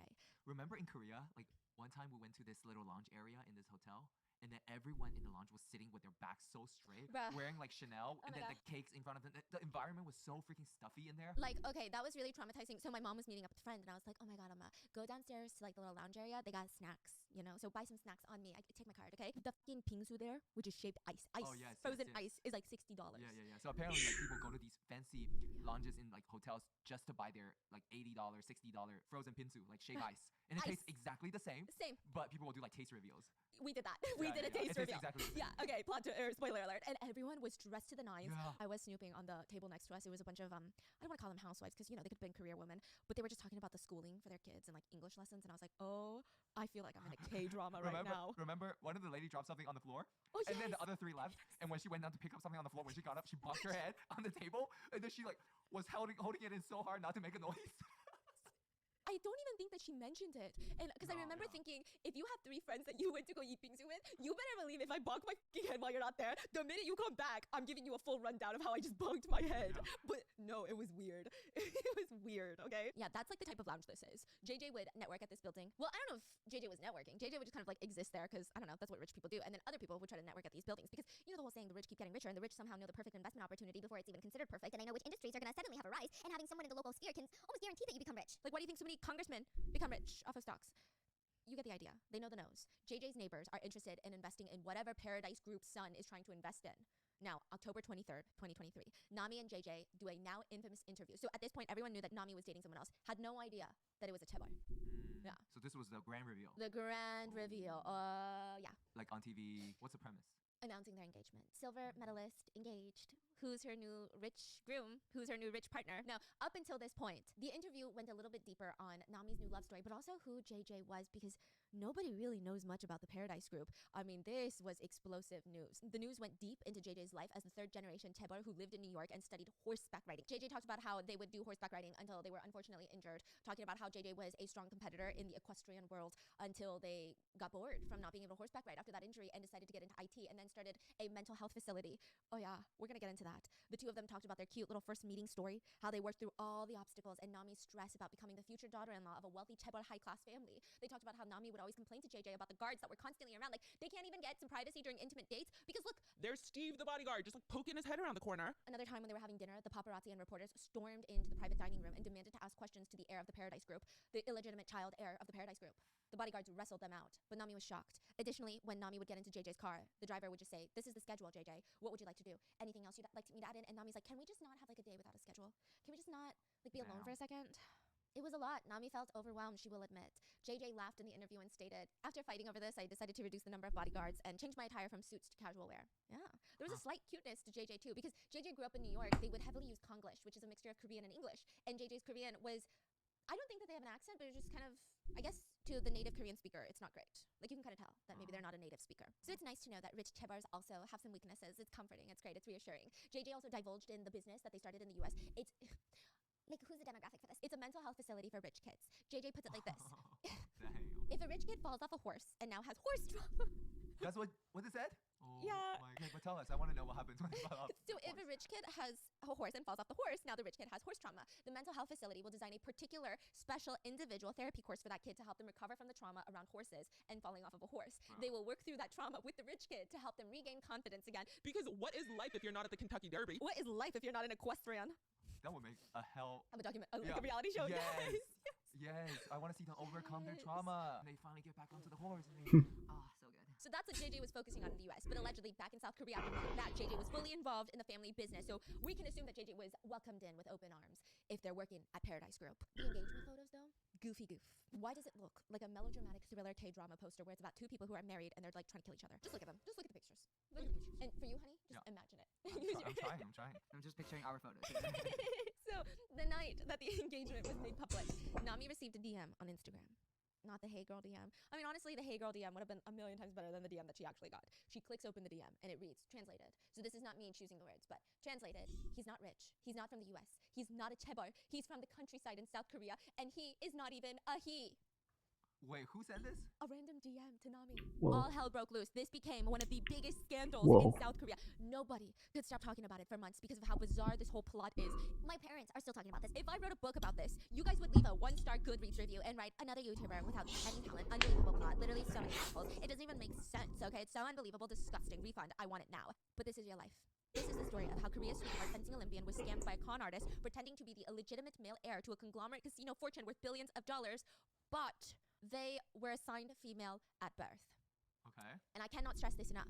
This is not, I repeat, a transgender story. This is not the story of an individual who is being brave and opening themselves up to the world to say, hey, no, guys, this is who I am. This is not that story. And I think most of us are really good at using our critical thinking skills, but there's some things I need to clarify. Like, this case at its core has nothing to do with the transgender community and what it means to be transgender in today's world. And just in case I have not been clear enough already, I firmly believe that one of the most almost heartbreakingly beautiful things that an individual can do is fully embrace themselves for who they are, knowing that the world is going to ridicule them, reject them, potentially kill them, and try to convince them that they don't know themselves. I think that takes a level of courage and assuredness that should be celebrated. This case has nothing to do with that. This case is about an individual who wanted to scam people and was willing to become whatever chameleon to make it happen. Like, we're gonna get into it. JJ pretended to be all sorts of different people. An investor, an IT specialist, a chaebol kid, a horseback riding professional, and unfortunately, JJ would also leverage traditional gender roles to have higher chances of succeeding in their scams. They would tell people that they were a man. They would then go around telling people that they were a woman, and then back and forth, and they would, quote, switch back and forth 32 times. And a lot of doctors and experts who studied this case, they came out on Korean news stations and said, this has nothing to do with the transgender community. JJ is hurting the transgender community rather than being a representative of that community. This is just the story of a scam artist that turned themselves into whoever,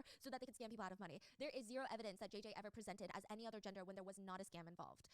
In most sources, they have just been switching the pronouns to he when JJ's scam involved being a man, and then she when JJ's scam involved being a woman. I'm just gonna stick with they, them pronouns, just because I guess I don't want to definitively say that they were not struggling with their gender identity. Like, and I don't know how they identified. So the general consensus was that JJ would find a target, a victim to scam, and try to figure out the easiest way to scam them. If the victim was going to be a man, they believed the easiest way was to present as a woman, and vice versa. Yeah, that seems to be the general opinion on what JJ did, and not that JJ, again, was genuinely struggling with gender identity. So I hope that makes sense. Okay, sorry, super long disclaimer, but just like, sometimes people try to make something that it's not. There are roughly about 100,000 Amex Black Card holders in the world. American Express's Black Card is a status symbol. You have to be invited. And even if you have money, it doesn't mean you're going to get invited to be a Black Card holder. And it's not even clear the exact requirements to get a Black Card. Some say that you have to spend around $250,000 to $350,000 a year on a personal card, $500,000 a year on a business card. Other sources say, no, you got to spend at least $1 million on your Amex card every single year before American Express calls you and is like, hey, do you want a Black Card?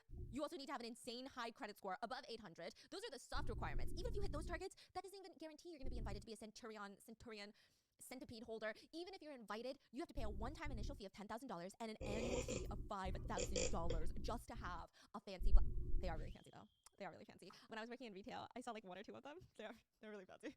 It's a clear status symbol, okay? I mean, the average Black Card holder at Amex has a net worth of at least $16 million. So JJ has the Black Amex card. Only theirs wasn't real. What? Did you know there are services where you can send your credit card in? No way. And they will paint it to look like the Black Card. Oh my god, that's so good. How do I get there?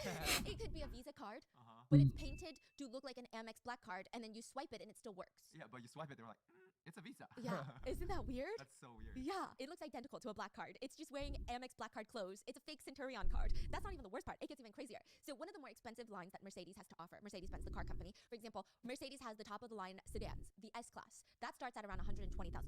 But the Maybach starts Maybach music. yes, starts at around 200,000, like 194,000. I mean, of course, you could get used ones for a lot cheaper, and by a lot I mean still a lot, but it's a huge difference between the S-Class and the Maybach, and that's a very expensive car either way, right? The Maybach. Well, JJ drove around in a Maybach, but it was fake. Oh my god. You're gonna die. You're gonna die. It was an S-Class. way. It was an S-Class. Still very expensive. Wow. But they took off the S-Class signage on the back Oh and my bought God. the fake Maybach signs online and glued it to the car. Oh my god. Oh my god. Oh my god. Oh my god. This is so crazy. Interesting. Yeah. So clearly, JJ was not who they said they were. JJ was not the heir to the Paradise Group. JJ didn't even grow up in New York. JJ doesn't even speak English.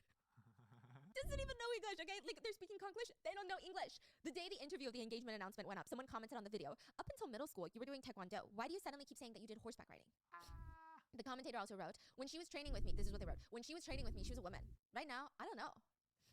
After that first initial interview, JJ went on a few interviews to try and clarify some of these weird rumors. So these were just comments, and then people were writing articles, like all the tabloids were like, what's going on? Are we sure that this is the Paradise Group's error? They're trying to like dig into it. So as Damage Control, JJ starts doing these interviews, and they spoke with a YouTuber, and it's pretty cringe. It kind of sounds like, you know when you prepare answers for a job interview, but you've only prepped the answers for 10 questions, and then the job interviewer be going off script, and you're like, we didn't agree to that. So they ask you, what color is the sky? And somehow you have a convoluted answer and bring it back to why you are the most qualified candidate for this job. Because you, Yes. you know what I mean? Yes. Those are the words that you practice. So in the interview, JJ keeps doing that, like just keeps bringing it back to the 5 answers that they have scripted. Like what answers? Like, you know, I don't want to dive too much into it because there are a lot of people involved, and I honestly, like, to me, it doesn't matter if I get hurt. I just don't really want other people to be burdened or hurt. They commented that that person on the YouTube comments has actually taken down their comment and apologized to JJ. But the reason that JJ didn't ask for that commentator to comment back on that YouTube and say, hey, actually, guys, that was a lie is because, you know, JJ's a good person, and JJ doesn't really want that person to be under heat or fire or, you know, it's just, it's okay for me to be the bad guy, you know? And the YouTuber is like, what the fuck are you talking about? If the commenter comments back and is like, hey guys, I actually freaking lied. I don't know this person. JJ probably did grow up in New York. I've already apologized to JJ. That was a troll comment. The public would not give a fork. But JJ was like, no. JJ was also asked like, hey, can you explain to us the exact relationship to the Chun chairman that you have? Like, Hey, why don't they just ask them to speak some English? Just like introduce yourself, you know? yeah, like elevator pitch us. Yeah. Give us like a icebreaker. Disgusting shit. Yeah. 냄새. 무슨 disgusting 냄새. And JJ is basically like, you know what? Let me think about this question. Let me think about my relationship with my father and get back to you on it. It was just really bizarre. Near the end, JJ almost like kind of checks out of the conversation, or at least it sounds like they're checking out. Won't say anything, won't answer questions, just won't go off the script. 사안에 대해서 완전 회피를 하시다는 방법이 있고 진솔하게 말씀하시는 부분이 있을 거라고 생각합니다. 알겠습니다. 네네. 내실 입장이 있을지 해가지고 연락드렸어요. 아니요, 저는 어떤 것도 얘기 안 할 거예요.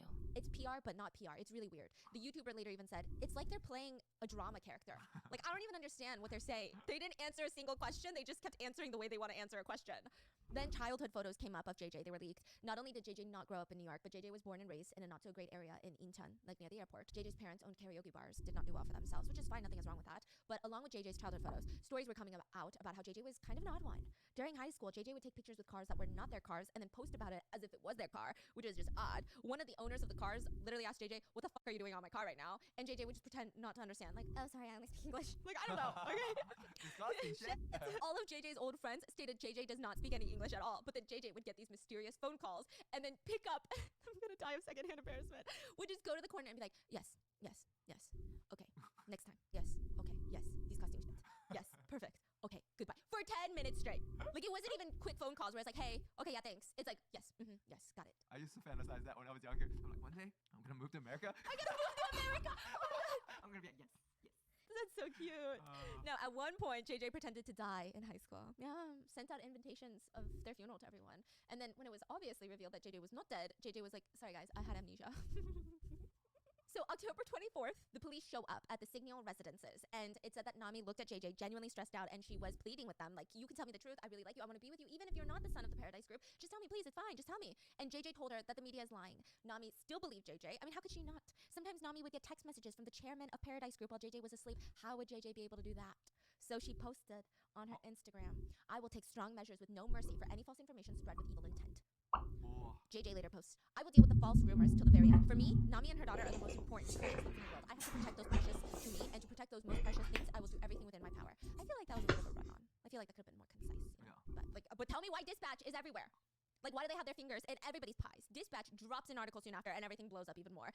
Detonates. It's like a full breakdown of all of JJ's past crimes, because JJ has a criminal record. JJ is a criminal con artist and has scammed people out of nearly $3 million.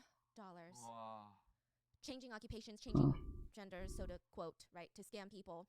April 2018, JJ meets a man on a dating app while presenting as a woman. They start dating, and JJ talks on and on about being a career horse taker, caretaker, horseback riding, I don't know, equestrian? Anyway, out of the blue, JJ calls this man frantic, saying they broke a really expensive saddle, and the man wired JJ the money to replace it. And every day, JJ just kept doing this. There was a dead horse. Oh, I need $17,000 from loan sharks. I killed another horse. I need $3,000 to buy a new horse. Oh my gosh, it was just nonstop. At one point, JJ was like, I'm pregnant. You wanna send me money for this pregnancy? In the end, JJ robbed this man of $44,000.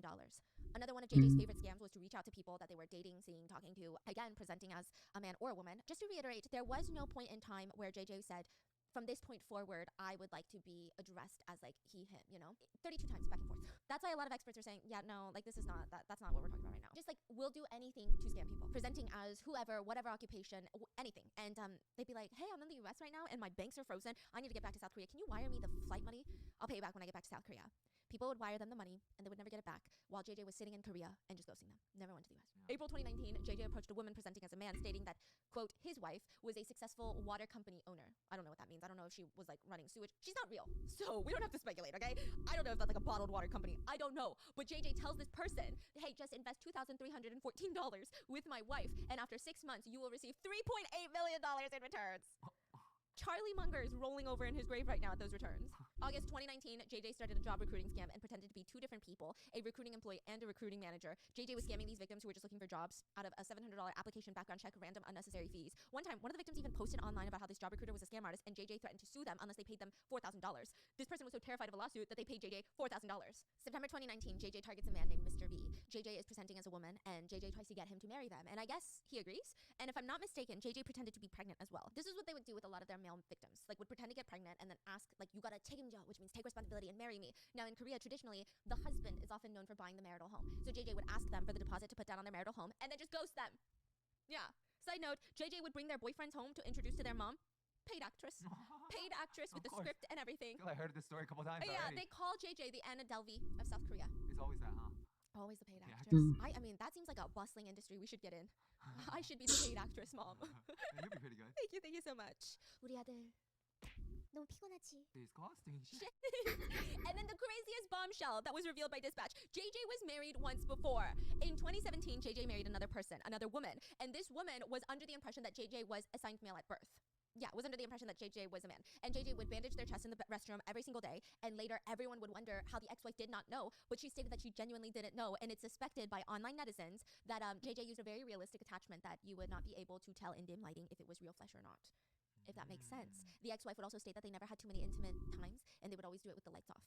Now, it's crazy, but JJ did the same thing to Nami. Nami said that JJ kept telling her she seemed pregnant, which is kind of odd when you think about it. Like, I would imagine, since Nami already had a kid, that if anyone felt like she was pregnant before she took a test, it would be herself, right? Like, she'd be the most in tune with her body, like, oh, wait a minute.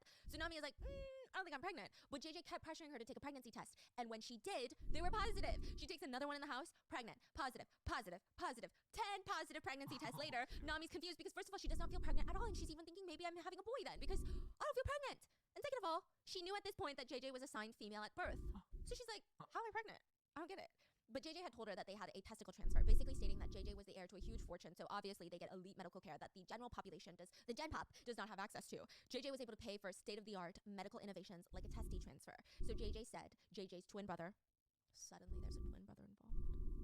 I don't know, okay. What about the twin brother? Gave them a testy. Just one. Didn't happen though, okay? This type of procedure is not feasible, at least from what I know. One urologist told a Korean news network, like, for that to be possible, the doctor who performed that surgery for JJ would be winning a Nobel Prize. The doctor said so many factors come into play. Like, the testy transfer itself, I think, is feasible, but the fact that you can impregnate after that is, like, it's not just the organ that the patient needs. It's a very specific cocktail of hormones that would be needed. It's just, it's not done yet. But Nami seemingly does not question it, which I guess makes sense, you know, because I don't know if I would question it either. Anyway, Nami goes to her sister's place and gets a pregnancy test, and it shows her that she's not pregnant. So now she's confused. Is she pregnant or not? All the while, JJ is on the side like, no, baby, I'm gonna 책임져. I'm gonna take responsibility. Let's get married and have a family. Wow. Nami, is Nami rich? I would say more so than rich. Nami has a spectacular reputation. People would trust her. I see. So to get investments, yeah. seed money, stuff like that. Yeah. And she probably has a good circle Yes. of people to tap into. Damn. from playing chess. Yeah. So Nami is so confused. Just to get confirmation, she goes to her gynecologist, and as she's sitting in the exam room with the doctor, she hears a commotion outside in the waiting room. She hears screaming, "Where is Nami?" The nurse is heard saying, "No, sir, you can't do this. You can't go in there." Followed by a, "Where is she?" There's like footsteps. The door bursts open. The nurse barges in and is like, "I'm so sorry, doctor, but the patient's son is here. He's very upset." Patient's son? JJ is 15 years younger than Nami, so the nurse mistook them for Nami's son. You didn't say that. Yeah. Yeah. Wait. Yeah. Mistook them for Nami's son. You didn't say that.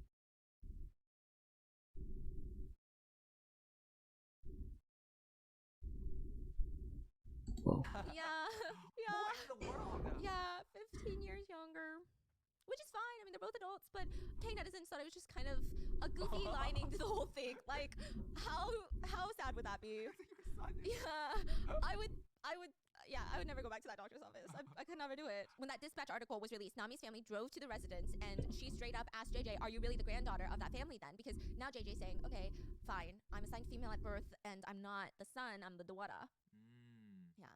And she's saying, "I don't know anymore. Like, everything in this article, is it true?" JJ says, "Some of it's true, some of it's not." It's giving the Golden Globes. It's giving Joe Coy. Some I wrote, some other people wrote. JJ basically said, "Some of it's true, some of it's not true." Like, what? What? So Nami just stares at JJ and said, "How am I supposed to live in Korea anymore? Do I have to leave the country?"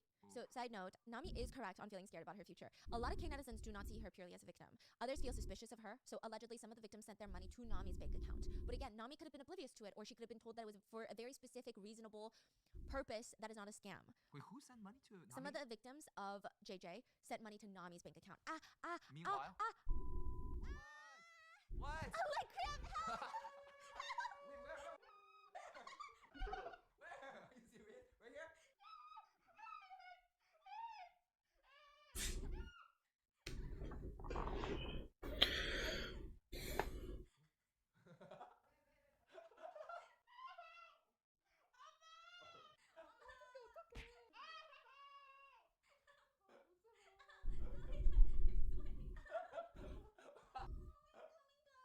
You have to get up. Those are the worst. You gotta stretch, honey. You need to stretch. Please save me, please. He's getting better. It's going back! It's going back! It's going back! Just chop it off! Chop it off! Shut up. Don't move too much. Slowly. Slowly. Unless they drink more water. So after Dispatch, can you massage my leg? After Dispatch released the article, her parents basically had to come to the residence and tell her, "Hey, 정신 차려, you know, get your head out of your butt crack." So Nami decides she's gonna pack up all her bags and leave. She takes all of her gifts, her jewelry, her purses, literally everything, okay, tech gear, everything that JJ had ever gifted her. She's taken it. JJ sees her, watching her take everything but flowers that he had given her. And those were some expensive, never dying flowers. You know what I'm talking about? The brand name flowers. And JJ just says, "But what about the flowers? Those flowers cost $3,000. Anyway, while Nami is packing her bags, she sees a phone that she doesn't recognize. She opens it up, and the phone number that she believed were her future in-laws, JJ had been texting her, pretending to be his fake Timber parents. And he had used an app. YouTube Premium is ad-free YouTube and background play. So that the text messages could be sent at a time where JJ was not on his phone, where it didn't look like JJ had sent them. So of course, Nami's gonna believe that it was from Paradise Group's family members. JJ was taken into the police station to be investigated for, you know, wide-scale fraud. But this is crazy. The police actually let JJ go home because JJ told them, well, I don't want to say it, I quote because it's translated, but "I had no sleep and food for almost 3 days. I feel like I'm gonna die." They were allowed to go back home. And then they immediately deleted their Instagram. When a reporter tried to contact them to talk about the whole case, they just screamed into the phone, "I'm not JJ." Yeah, which a lot of netizens were like, what? So if I'm hungry, I can avoid jail time after fraud? Oh. You're putting your whole wussy into this one today. Anyway, JJ cannot come within a certain distance of Nami, and they gave Nami this smartwatch and told her that if she sees JJ, just click the smartwatch. I mean, the whole thing was bizarre, especially considering the fact that this wasn't even JJ's first time going to jail. A few years before meeting Nami, JJ was sitting in prison. Actually, a few months before meeting Nami, JJ was sitting in prison. What? JJ had been sentenced to 2 years and 3 months in prison for fraud and scamming people, and it seems like it was a family business. JJ's dad was not the Paradise Group chairman, but the scam artist? A scam artist. Wow. He used the same tactics to find victims and drown them with these big investment promises and small gifts. JJ's dad, who is now 60-something, is publicly wanted for defrauding people out of over $1 million. Wow. He was recently arrested, though. See, my question is, when JJ came out saying they're part of this whatever Chebo family, why didn't they say something? The Chebars? Yeah. Oh, they do later. Oh. You're gonna die. This isn't the first time that someone pretended to be a part of this Chebar family. Like high profile. I bet they're confused. Yeah. They're like, maybe. They're like, "Dad?" And the dad goes, shit. I did send like 10 of them to New York. Because like that would be the first thing you do. Yeah, because you'd be like, Dad, and then he'd be like, absolutely not. Where are my attorneys? Yeah. But JJ's dad was a little bit smarter than JJ because he would actually steal people's identities and then scam other people using those people's names. Yeah. So JJ would actually scam people using their government name. Government name. People were like, why? Anyway, I feel like I shouldn't be laying down right now. This is getting really sad. Oh yeah, guys. Blood, sweat, and tears went into this one. It's a dangerous job. Anyway, JJ would scam people with their real government name. And so this is a lot of people. I mean, one of the saddest cases was JJ scammed someone who, I don't know the financial status of a lot of people that JJ scammed because a lot of them were remaining anonymous. But one person took out loans because they didn't have money, but they believed in JJ's promises of the return. So it was just really unfortunate. Anyway, while JJ was in prison, JJ also lied about being pregnant so that the other inmates would baby JJ and do all of the chores for them instead. But then they were all pissed when the whole thing turned out to be a giant lie. JJ also told all of them, all the other inmates, of, I guess, their sick plans after they got out. They were gonna, quote, do business with the upper class. That's what they said.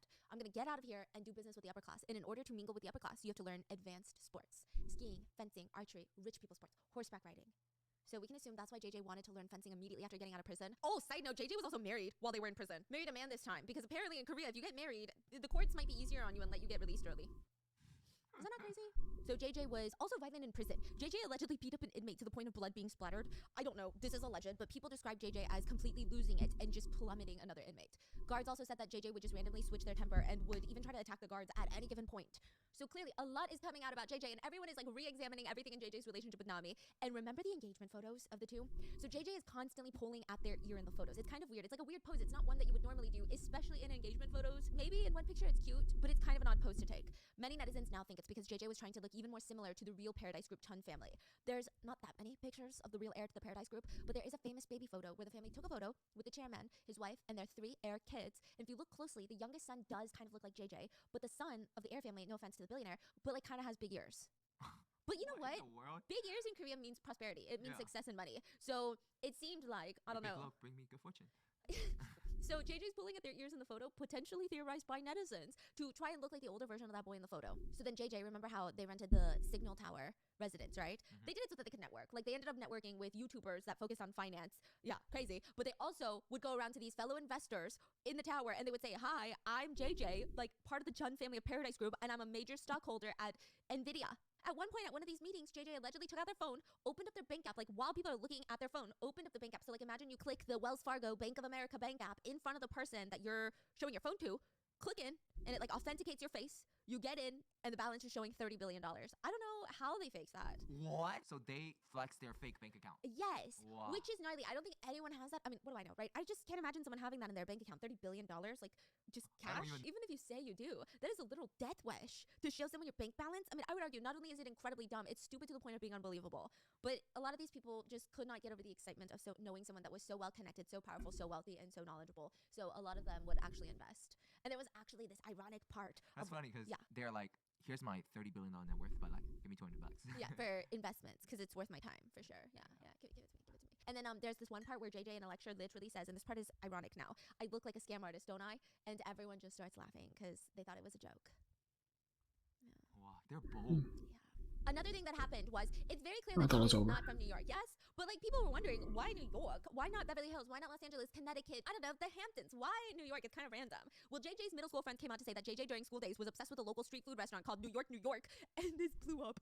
The local restaurant started blowing up. The owner of the restaurant said that they were on the verge of shutting down, but now with this newfound reception, they will keep their doors open. So I guess something good came out of it. Like the restaurant is so popular that they would even close early, multiple days, because they run out of ingredients. Wow. And a lot of the reviews are in Konglish to make fun of JJ. So it's clear they're coming to support the restaurant, support the meme, and make fun of JJ. They would write reviews like, outsid에서 waiting 없이 들어왔어요. 매장 very, very wide. It's like I was outside without waiting, and the restaurant is very, very wide.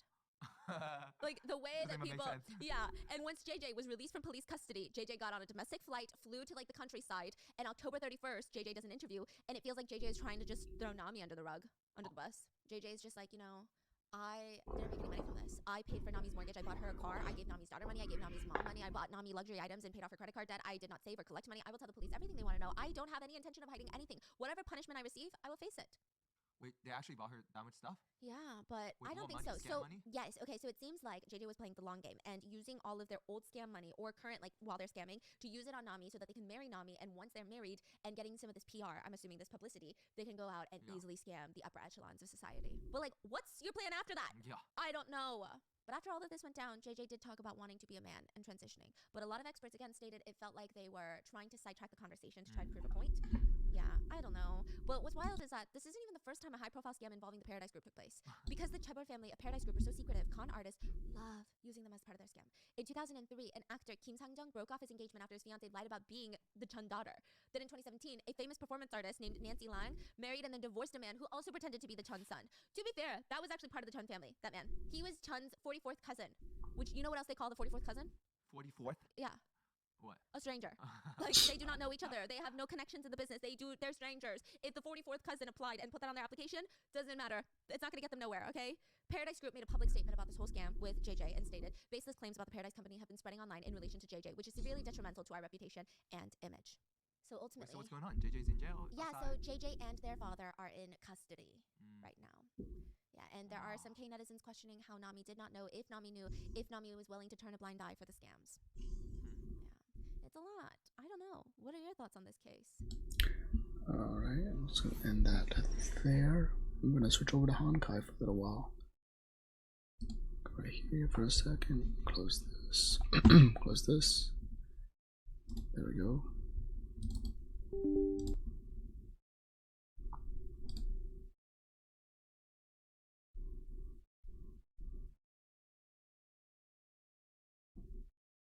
Grab some more water.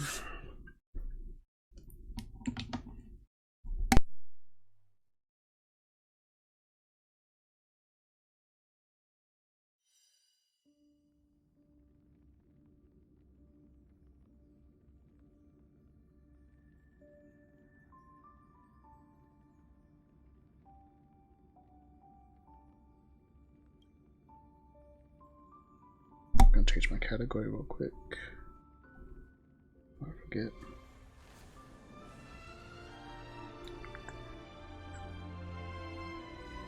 Let's see. Honkai.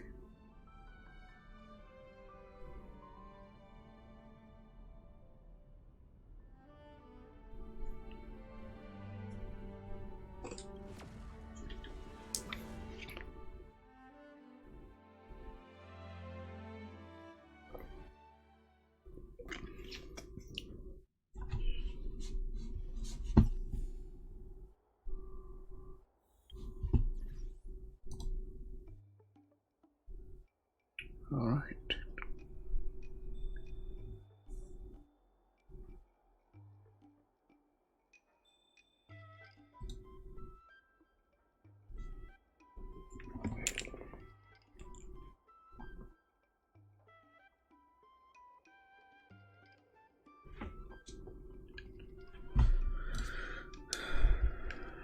Alright, so off stream I did do a few. No, not that. I did some of this until I got to a point where I couldn't do anymore. I need to do a mission to unlock more stuff. I did some of this, and I'm again. I think I'm at a point where I might need to do a mission to unlock more of it. I did this. Just a bunch of boss fights. I think it's like 5 or so boss fights. 4 of them I got S rank. 1 of them I got A rank. Got the rewards from that.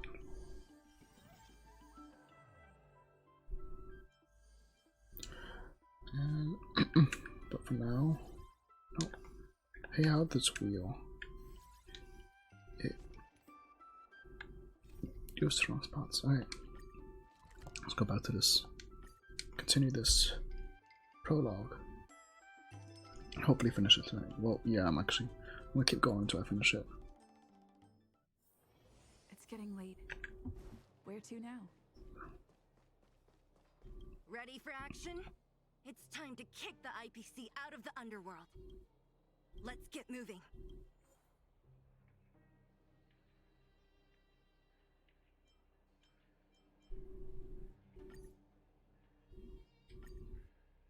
Let's continue.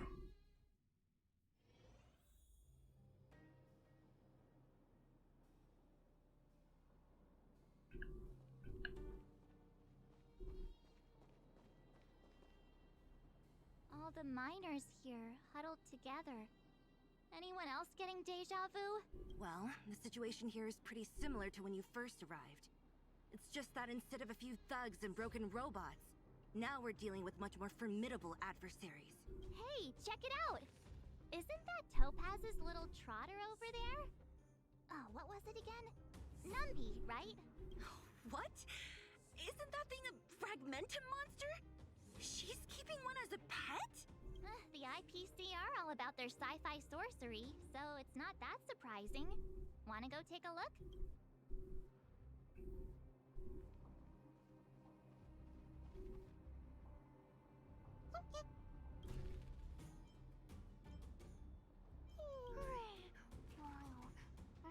Sounds like you two are getting along. What's Numby saying?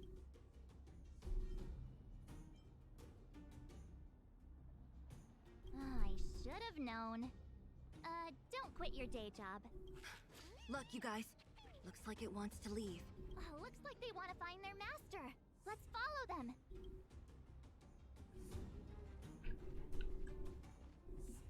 Help! Those people dressed in black are attacking us!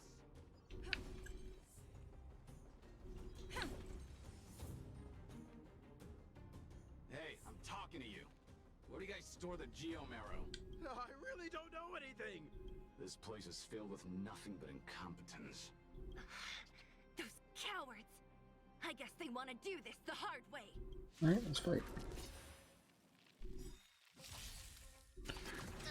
Pretty good crowd today. I also did get better relics for Lynx and Blade. I think I leveled up some of these relics as well. You can fight it or rock with it. Serval is really falling behind right now. Keep up. But I'm holding out until next month. On February 6th, the 2.1 I think update drops, and I'm gonna try to pull for Donhong, his second form, because I believe that's in the first part of the update. So but once I get him, I will level him up, and he'll be my fourth for now. Replacing Serval. And then eventually I'm with the new girl whenever she gets released.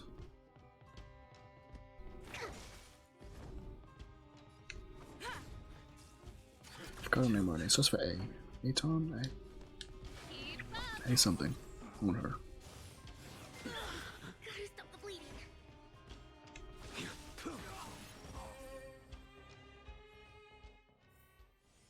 Reach the end of the story in your own way.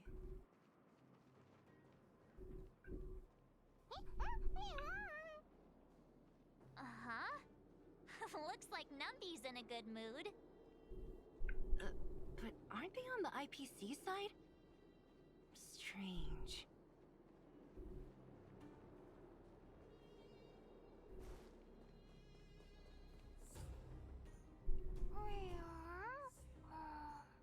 Look!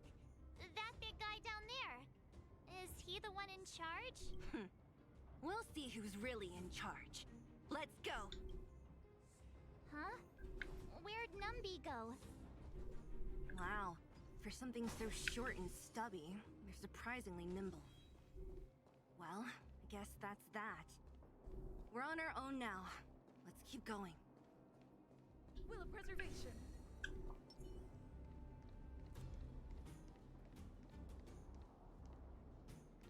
Okay. Hey, you! Are you in charge around here? All local. The IPC is currently conducting asset evaluation work here. Local residents are advised to follow those responsible for evacuation to the... Don't lie to us. You seized the mine by force for yourself.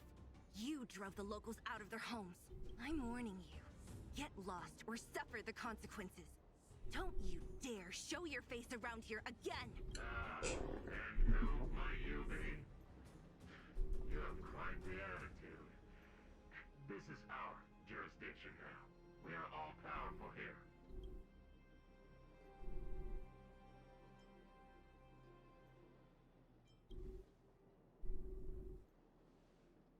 You know Topaz? Interesting. It doesn't matter. The Strategic Investment Department has no obligation to talk to anyone not related to this project. In cases where debtors fail to repay within the set time frame, the IPC reserves the right to skip negotiations and take over all assets. We're simply following the rules. What exactly is your problem? You know, it's funny how the rules always seem to work in your favor, don't you think? This world's been hanging by a thread, and now you're here to pull the plug on it. Don't blame me. I'm simply following orders. Do you think I get to make those kinds of decisions? Save your breath, March. I never held out any hope of resolving this problem peacefully. Didn't you claim the IPC was all-powerful? Well, now's the perfect chance to show us what you can do. If I knew things were gonna get this heated, I'd have applied for overtime. Anyway, since you seem intent on settling this matter with violence, prepare yourselves for my heavy laser cannon. Alright, here we go.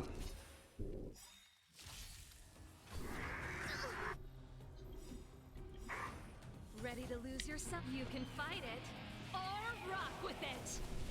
Which is no damage. Savor it for me.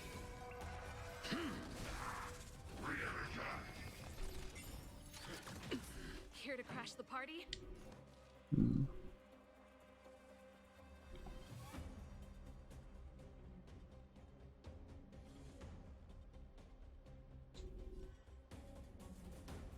Keep up! Gotta stop the bleeding. Your end approaches. Here, try this. Unnecessary. I'm just gonna go and do this too. Lance at the ready.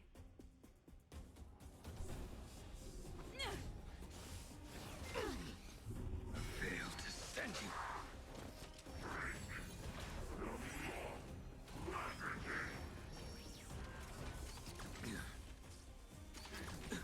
Pretty good crowd today. Turn it up. Okay, Lance ablaze. Lance forward. A blade knows no mercy.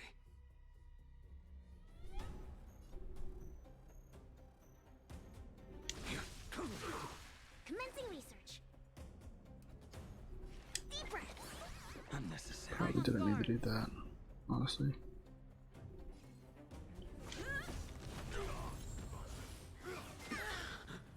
Failed to send you. Too little. That paradise may be unreachable for me. Savor it for me. To travel.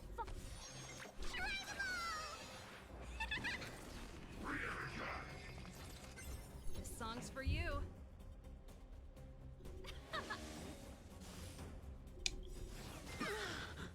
Ready to lose yourself? You can fight it or rock with it. I will dispatch you.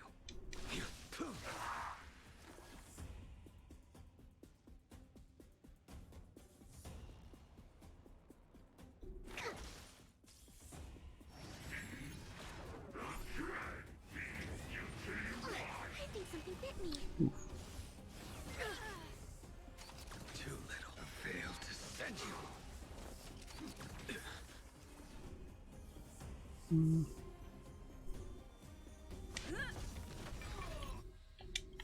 Lance ablaze. Lance forward. Pretty good crowd today. Nice, nice. Let's rock.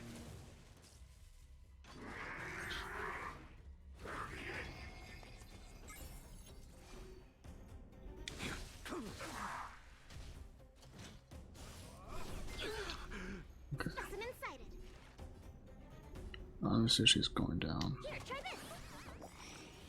Well, To travel far. Nice teamwork.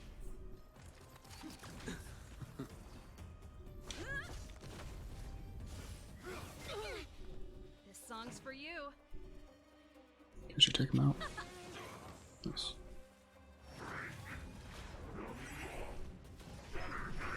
Okay, we're getting more people. No. The fight is set.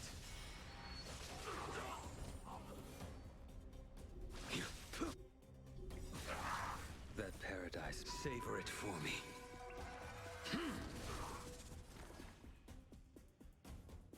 Hmm. Deep breath.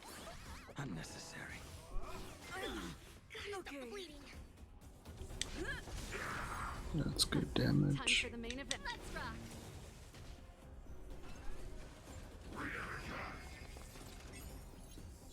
Ready to lose your? You can fight it or rock with it.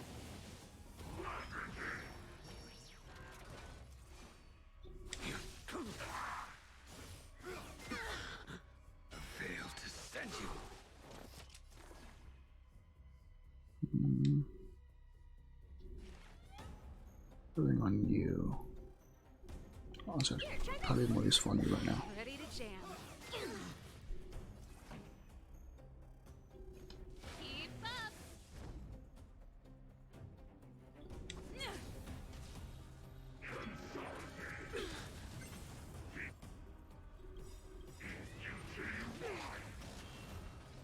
To travel.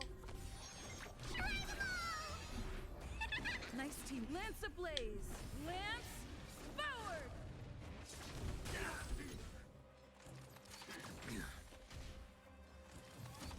Pinch. Fail to send you. That paradise may be unreachable for me. Savor it for me.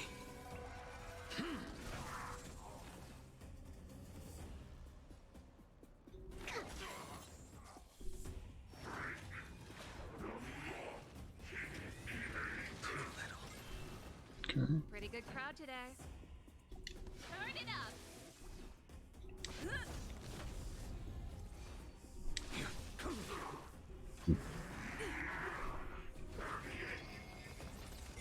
This song's for you. Keep up. Deep breath. Unnecessary. Ready to lose your? You can fight it or rock with it. Okay.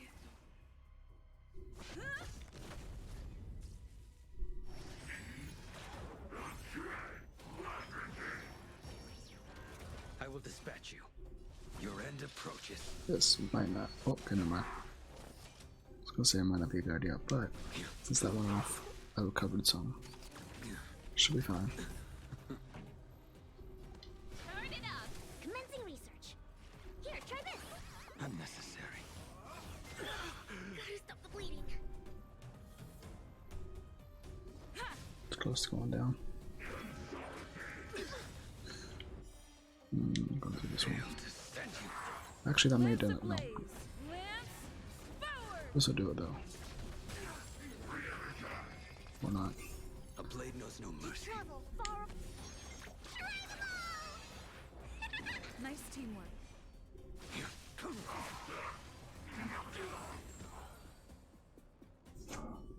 Alright.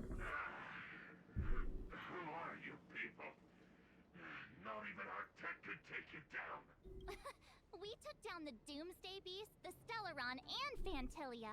Did you really think you could stop us? Darn it. I'm all out of ammo. Sir, we've just received word from the director. Director Topaz? What did she say?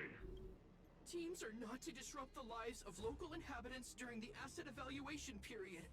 Teams that violate this directive will have their year-end bonuses reduced by 60%. 60%?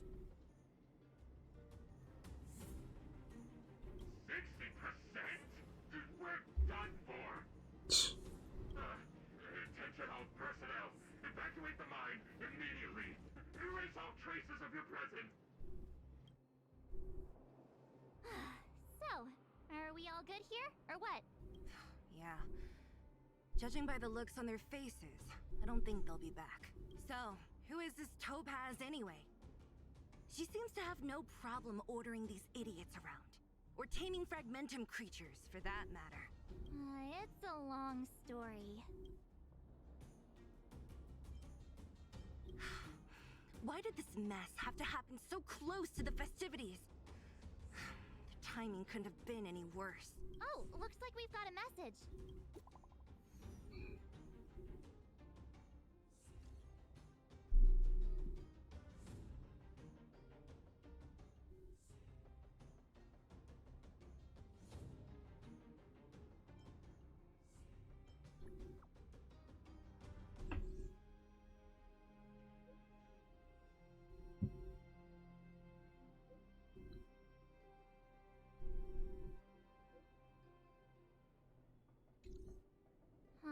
I get the feeling Bronya's worried about something. We'd better go back and see her. Are you coming with us, Zila? Go on without me. I still have stuff to take care of. The miners need to know what happened here. Bronya messaged you, which means she thinks you can help. I trust her judgment. Got it, Zila. We'll do what we can to help Bronya out. Come on, to Klipoth Fort!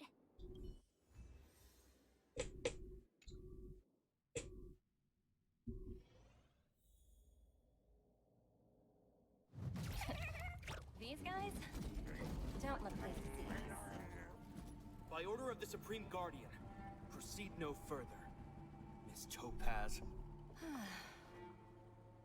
Bellabog might be in arrears, but I'm out of pocket.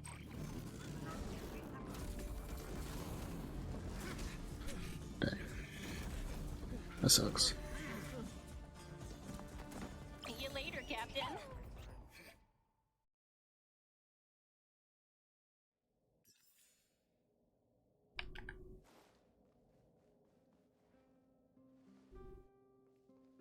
Welcome back. I appreciate your help more than I can express. It couldn't have been easy running all over the city. That's what friends are for, Bronya. You don't sound like yourself. Is something wrong? I'm fine. I haven't rested in a while. There's just too much happening all at once.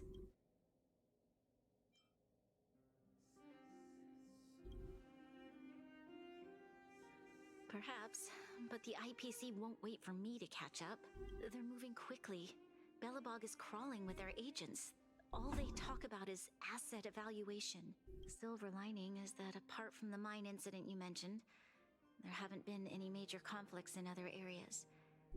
I suppose Topaz must have issued an order against harassing the citizenry. Still, that hasn't stopped panic from building. People are confused. They don't know where these strangers in black came from, nor what their intentions are.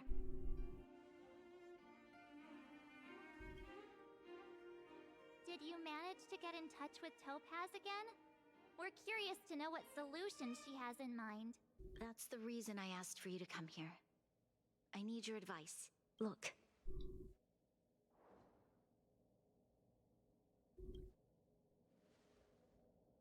It's... the contract Topaz sent to me a little while ago. There's a handwritten letter attached. Please, take a look at the contents. And then tell me your thoughts. Miss Bronya, if you'll permit me to call you that, I'd like to share a story with you from my own life. In your eyes, the IPC may seem heartless or cruel, but in reality, we all have a story to tell. As for myself, I was born on a small, unremarkable planet at the edge of the galaxy, a place whose name is known only to the native inhabitants. My home planet was extremely resource poor.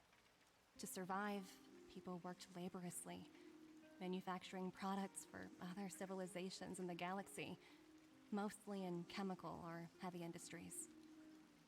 Given these circumstances, the natural environment of my home planet became increasingly harsh. I don't recall the exact moment when it happened, but People started wearing respirators just to walk down the street. All you could hear were the wheezing coughs of the people, day and night. My home was facing its demise. The relatively wealthy chose interstellar migration and started anew. The majority who stayed could only struggle on amidst sewage, acid rain, and dust, waiting for the end. Finally, one fateful day, the IPC arrived on my home planet. They had the technology to repair our planet's damaged environment. In return for their help, they asked for just one thing: that all inhabitants sign a contract which would make them employees of the IPC. 2 years after signing the contract, the dark clouds and haze disappeared, and people began to take off their masks. After 3 years, vegetation and trees began to grow and thrive again. After 5 years, many animals, previously on the brink of extinction, reappeared. When I was finally old enough, I officially became a member of the Strategic Investment Department. I witnessed the changes that took place on my homeworld and was determined to bring the same changes to many other worlds in the galaxy that were experiencing the same plight. I am writing to you, Miss Branya, with the genuine desire to express something important. I know freedom is precious to people, but in reality, there are things of much greater value, such as survival. How many generations of Belabogians will it take to embrace the stars again without assistance? Who can guarantee that every future Guardian will be as prudent and enlightened as you? How can you guarantee that a disaster such as the Stellaron crisis will not descend upon Belobog yet again? I have already negotiated the best possible deal for you. Once you sign this contract, all of Belobog's debts will be forgiven. In addition, the IPC will set up a special team to support the reconstruction of Eurilo 6. I can understand that for you, this is an extremely difficult decision because you, and you alone, will bear the fate of all Belabogians. But because of this, I believe that you will make the right decision. A decision that will truly benefit your people. Her words do sound quite sincere. What do you make of it? Yeah, I think so. Oh. Yeah, this.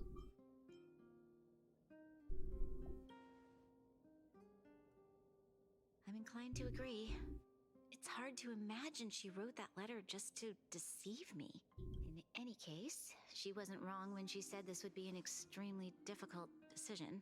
This planet's fate, the civilization it carries, everything that's happened here and everything that will happen, it all rests in my hands. This definitely can't, and shouldn't, be a decision made by me alone.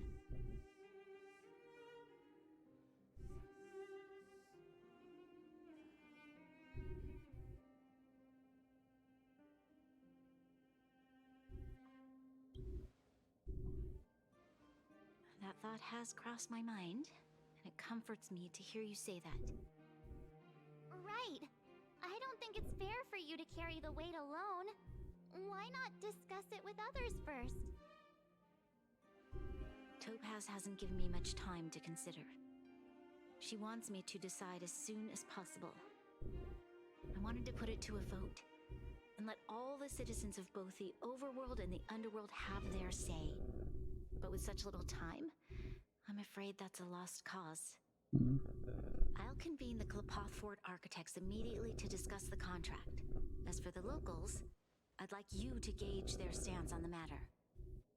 The people of Belobog hold both of you in high regard. They'll most certainly be willing to tell you their thoughts.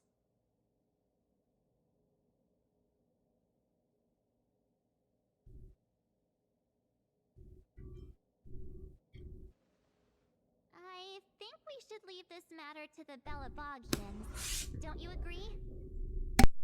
We've got your back. We failed to convince Topaz, but this should be a piece of cake. Thank you, March. I'll assemble the ministers. Let's meet up here again later. All right. If we want to make an informed decision, we need to hear from both the overworld and the underworld, right? Let's start with the overworld.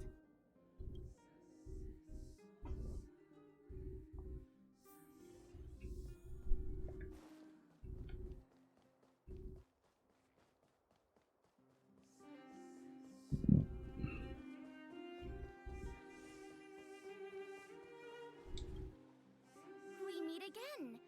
How have you two been? Uh-oh. That look on your face tells me something's wrong. I hope it's nothing too serious.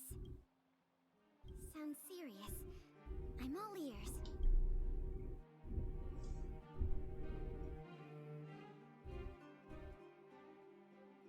Really?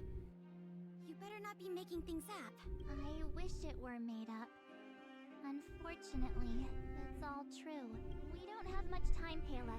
Branya wants to get everyone's opinion. Wait, you're telling me I have to make this huge decision on the spot? At least give me a few seconds to think it over. Okay, I think I've got it. If it were up to me, I'd probably agree to the IPC's conditions. Huh. Okay. Any particular reason? I've looked at some of the climate reports, and based on the data I've seen, it'll take 3 or 4 more generations for the snow to completely subside, and that's assuming no other disasters occur. I care more about those in the present than a future I can't be sure of. If the IPC is able to bring about immediate change, then I think that's a price well worth paying. Building a better world for future generations sounds great, right? But is it any fun for the engineers and architects who are directly involved in such a pursuit? I see. So, compared to a distant and uncertain future, what you really care about is making sure the people around you have a good life. Thanks for your input. I'll make a note of your opinion.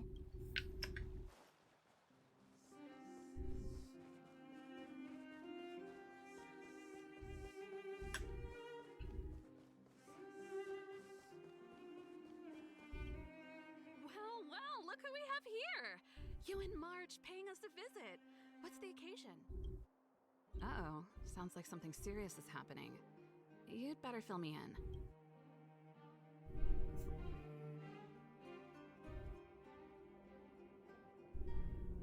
What?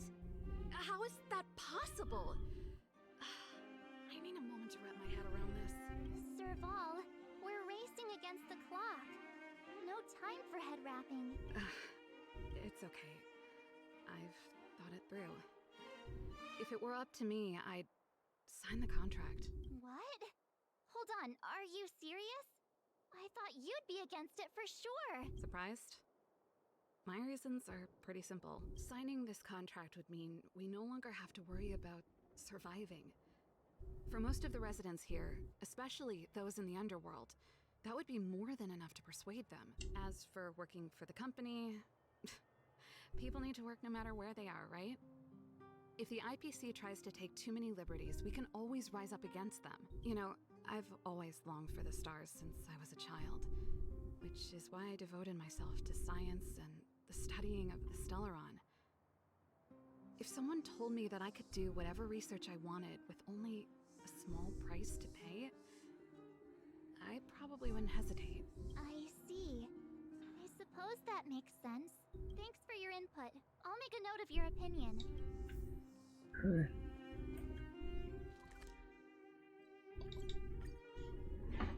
Let's go over here. Okay, guys. Okay. Is that the Trailblazers? It's been a while. I didn't think you'd be back in Belobog so soon. It's been pretty hectic in the city lately. All these people dressed in black suddenly showed up, and even the Silvermane guards have had trouble dealing with them. Do you need my opinion? I'm happy to help.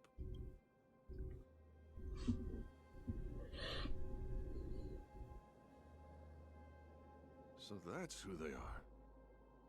That's worse than I imagined. The Madam Guardian must be under a lot of pressure. Is there really nothing we can do to assist her? We're here to gather everyone's opinion on the matter. I know this is a little sudden, but we're running out of time. What's your take? Why, I'd refuse the contract, of course. There is no room for compromise. Just look at them. Arrogant, stomping around here as if they own the place. How can such people be trusted? Who's to say they won't breach the contract? Faced with this sort of coercion, we must resist them with all our might. Surrendering is not an option. You must warn the Madam Guardian not to allow herself to fall into their trap. A soldier's perspective is always valuable, Dun. Thanks for your input. I'll make a note of...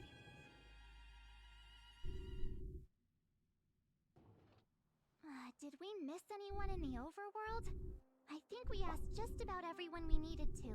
From what I've gathered, it seems like most people in the overworld are leaning towards signing the IPC's contract. We'd better hurry to the underworld and see what Natasha and Zila make of it all.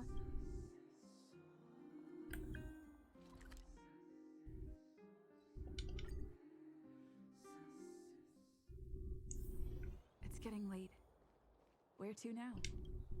What brings you two to the underworld? And why the long face? Seems a little out of the blue, but since you came all this way, it must be urgent. Go ahead.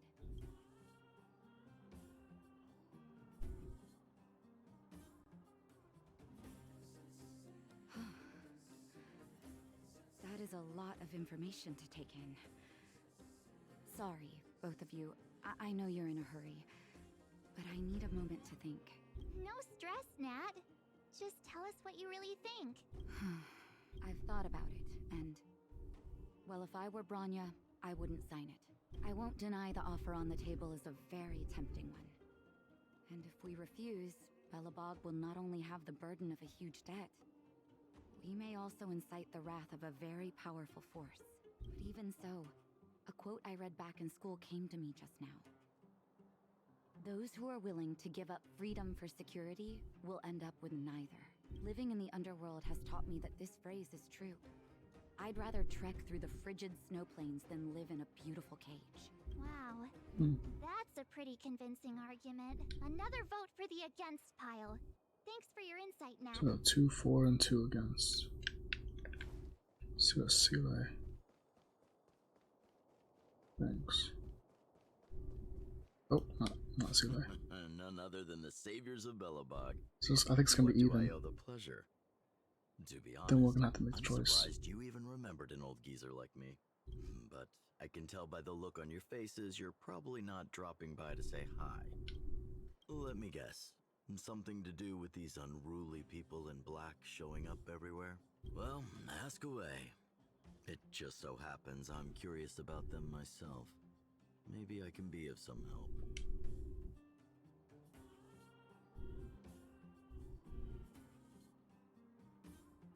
I see.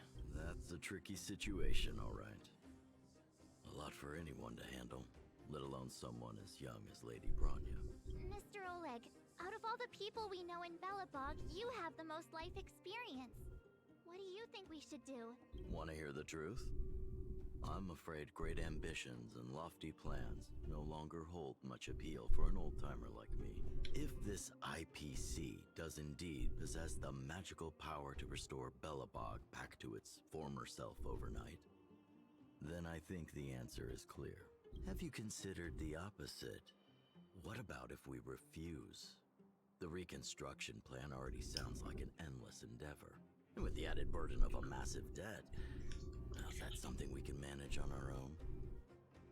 What worries me the most is how Lady Bronya will handle the backlash from her people. Will she be able to withstand the criticism? Is she prepared to carry the weight of a tarnished reputation for years to come?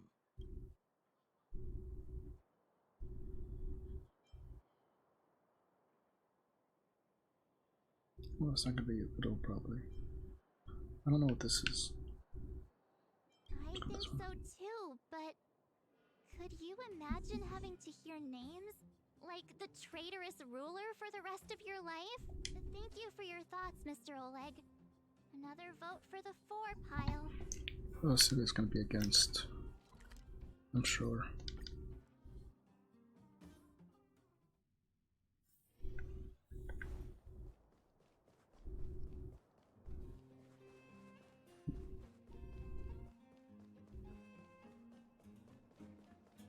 Oh, popsicle. Miss March, big sister, what brings you to the underworld? Hey there, Clara. Is Svarog not around? Mr. Svarog went out for a walk with a lady called Topaz. What? Topaz? Do you know where they went? I'm not sure, but Mr. Svarog promised he'd be back soon. What now? Svarog's super logical. We should definitely get his opinion. True. Don Hung's always saying that Clara's really insightful for her age. Huh? Miss March, do you want to ask me something?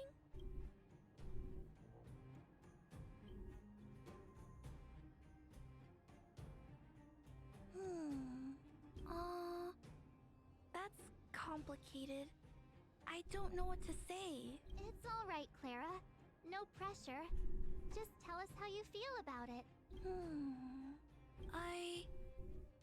I think if we have a choice for the future, it should be everyone's decision. Because when I was playing with Hook, the moles, and the other kids, we talked about our dreams. Everyone has different dreams. If we accept Miss Topaz's offer, then doesn't that mean our dreams will never come true? Just taking away people's dreams like that. I don't know. It feels wrong. You're right. Children see the world as a place where anything is possible. Just the thought of our lives being predestined from birth makes me shiver. Thanks, Clara. Your thoughts mean a lot to us. So it's even now.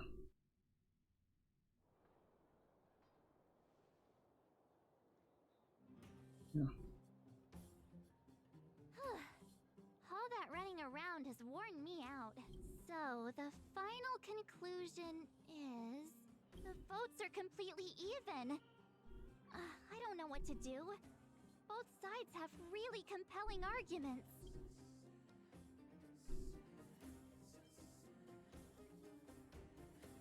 Wait a minute. We forgot to ask Zila. Let's go see what she has to say. She's probably still in the Great Mine helping the miners. Come on, let's get going.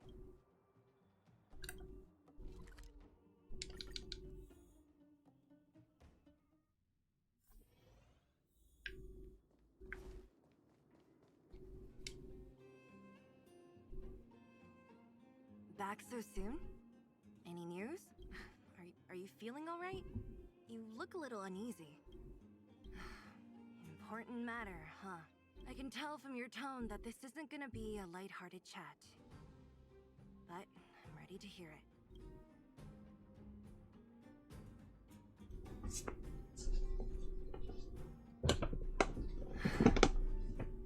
I think I get it. At first, I thought it was just a few IPC ruffians overstepping their boundaries. Yeah, I think the future of Belobog was at stake, right? Right. I need a little time to process this. As it stands, the votes are even. Your opinion will make all the difference. In that case, Yeah, why would you tell her that? What?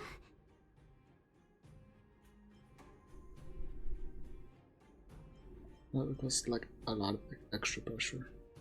I've thought about it. This responsibility rests on Bronya's shoulders, not mine. No matter the choice she makes, she has far greater foresight than I do. She can see the bigger picture more clearly than I can. The vote is tied. If I were to give you my view, it would tip the scales and possibly impact her final choice. I'll respect whatever decision she makes, but it's not my place to make it for her. Understood, Zila. This is a difficult decision to make, and everyone feels differently about it. Times like these need a leader must stand up and do what's needed. Right. Bronya's decision. won't run away from her duty. I trust her wholeheartedly. If she asks you, just let her know my reasoning. She'll understand. Well, it's all in Bronya's hands now. She has to make the final call. Right? I'm glad Belobog has someone like her in charge. The time has come. Let's go fill her in. I'm curious to see how she's handling those Klapoth ministers.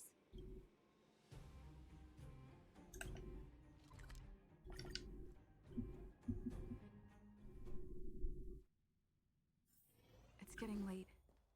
Where to now?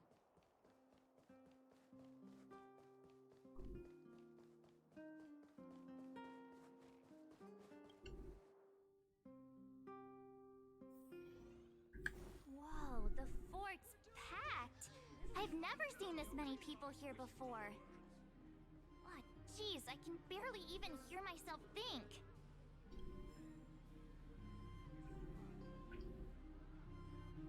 There are things to collect.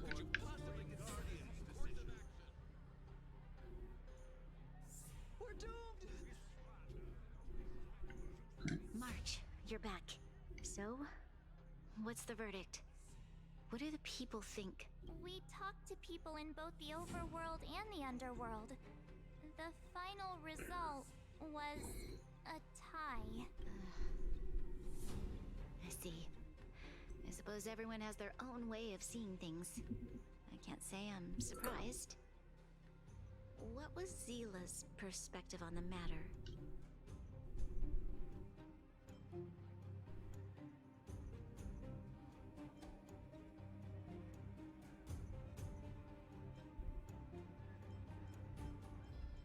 I should have known. That sounds like Zila, all right. Did you come to a conclusion with the ministers? Oh, it's so loud I can't tell what anyone's saying. It's pretty much the same situation here. Neither party is willing to compromise. The time has come to make a decision. This chaos cannot be allowed to continue any longer.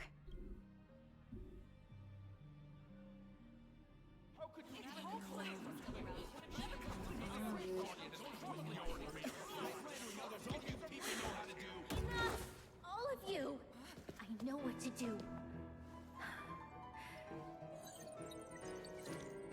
Wait! I Okay. have something to say to the Supreme Guardian. But aren't you? Himeko? Wait, is that the real you or a hologram? It's the real me, March.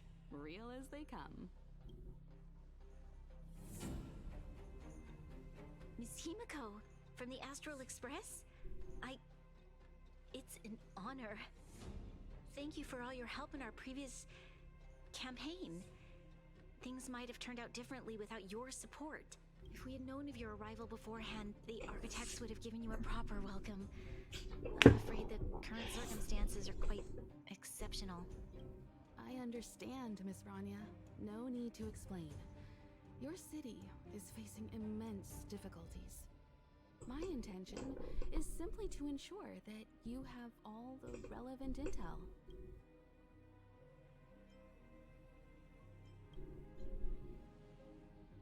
I hesitate to call it a solution, but I might have some information that might help. It is my hope that with this information, you will be better equipped as the Supreme Guardian to make a wise and informed decision. Information? Please, tell me what you know, Miss Himeko. I happen to have a friend with knowledge of Topaz. What Topaz said about her home world is indeed true, which is why she believes that the IPC's takeover of Belobog is the only way of ensuring the city's survival. But there is one thing she intentionally left out. Not all worlds that have accepted the IPC's terms have been saved.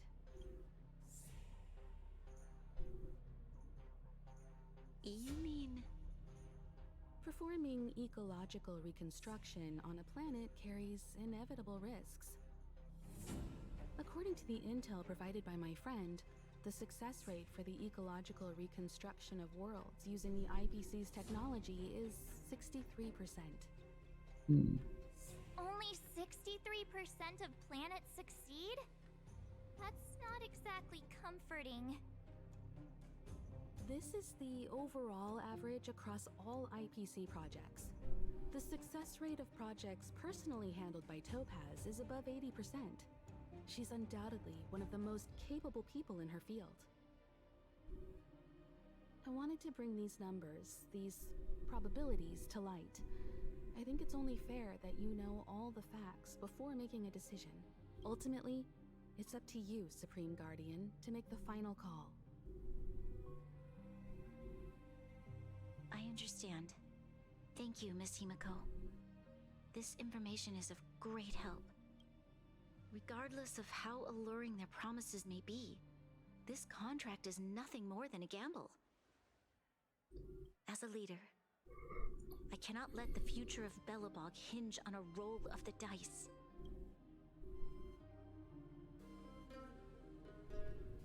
Now that you've decided, I don't have to pretend to be impartial anymore. I think you're making the right choice, Branya. Astral friends, I have an idea, but for it to work, I'll need everyone's cooperation.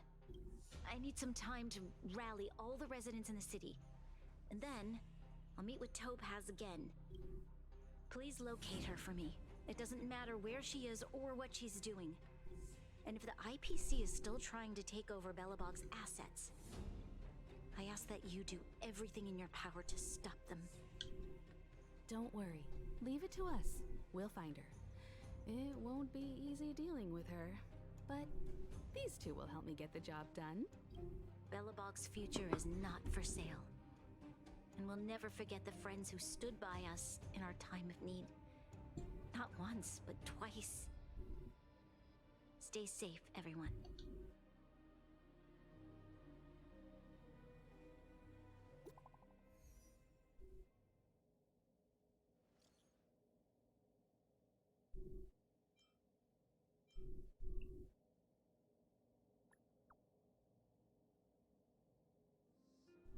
This is gonna be a long mission.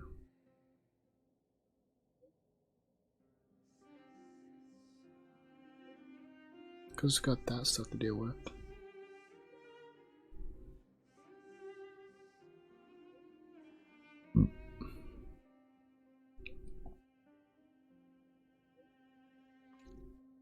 Gepard should be waiting for us in Rivet Town, right? Here we go again. Back to our old stomping grounds for another adventure.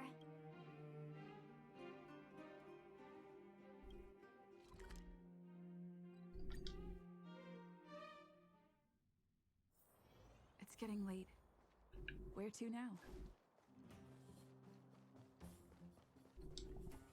The Supreme Guardian has briefed me on the situation and asked that I assist you in locating Topaz. Ready to enter Rivet Town? We'll go in together when everyone is set. Keep your guards up. We might run into IPC agents ahead.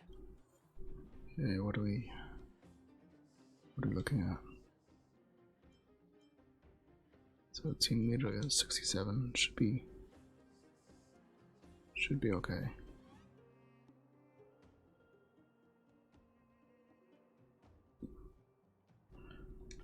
It's about the average of my team right now. Yeah.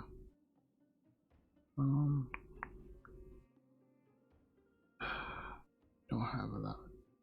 I mean, I think I was just gonna still get through it. It's not gonna be easy though. It's gonna be tedious. Destination reached. Wow, would you look at that? Huh. I never would have guessed it'd be here. But I don't see any mech or weapons. This place is completely surrounded by mountains. Surely they can't be. Affirmative. The weapons are concealed within the towering rock formations. No wonder we couldn't find the automaton factory. It was right under our noses all along. Wait a minute. You said these weapons have been hidden here from the very beginning? That means the architects of Eurillo 6 never used them in their fight against the Legion. Correct. After the IPC departed from this world more than 700 years ago, no one has possessed the necessary knowledge for activating these weapons. The architects used the IPC blueprints to construct replica automatons.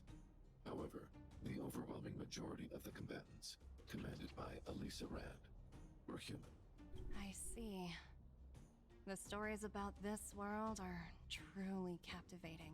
I would like to ask you a question, Topaz. You're awful polite for a big robot. Ask. Don't be shy. If the IPC does not intervene, this world is doomed. Are you convinced of this conclusion beyond any doubt? Yes. I've gone through countless case studies, and they all point to the same conclusion. Any world that comes into contact with a Stellaron is doomed. On the surface, things may appear to be getting better since the Astral Express lent a helping hand. But sooner or later, the underlying problems will resurface. A looming crisis can often lie hidden beneath the illusion of prosperity, unnoticed by many. Understood. Understood. That's it? You don't have any thoughts on the matter? Emotional readings indicate that your response is sincere and accurate. That is all I wish to confirm regarding this matter. While my opinion on the future of this planet may differ from yours, it ultimately holds no weight. I am merely a tool, not a decision maker. If only my colleagues had the same self-awareness as you. Come on, Numby. We've got some assessing to do.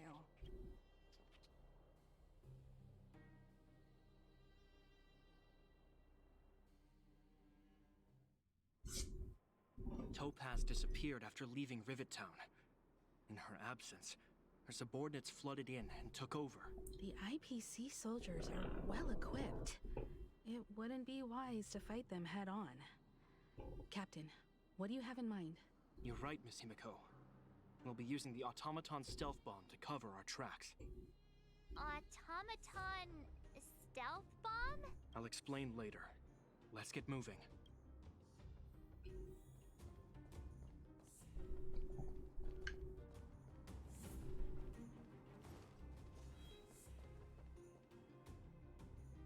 Look, down there!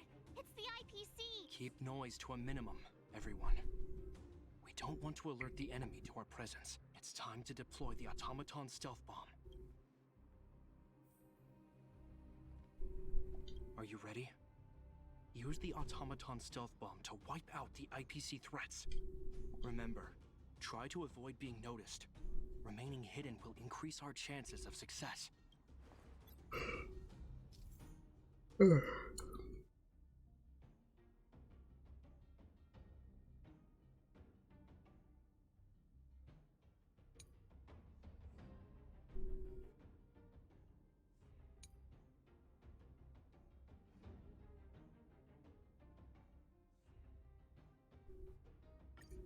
Okay.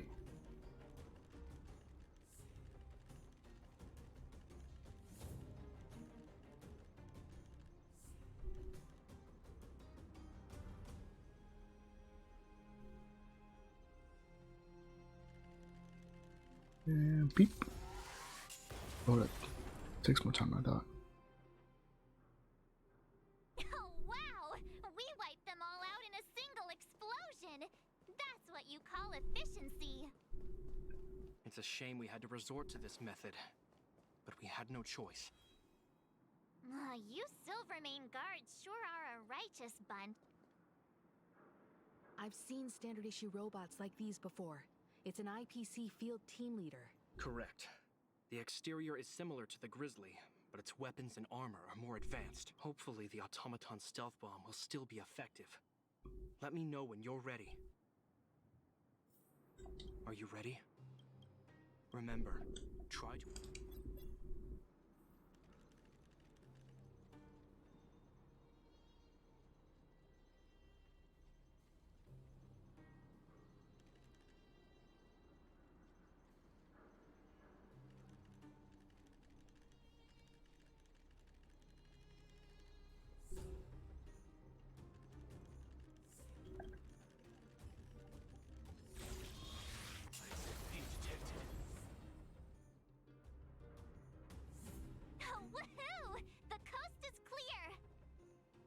To be honest, I didn't think it would be so powerful. Good thing everything went according to plan.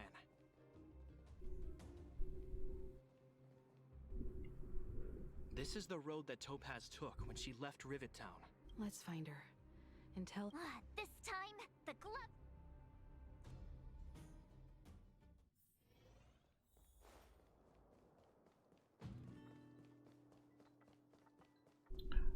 Will of preservation.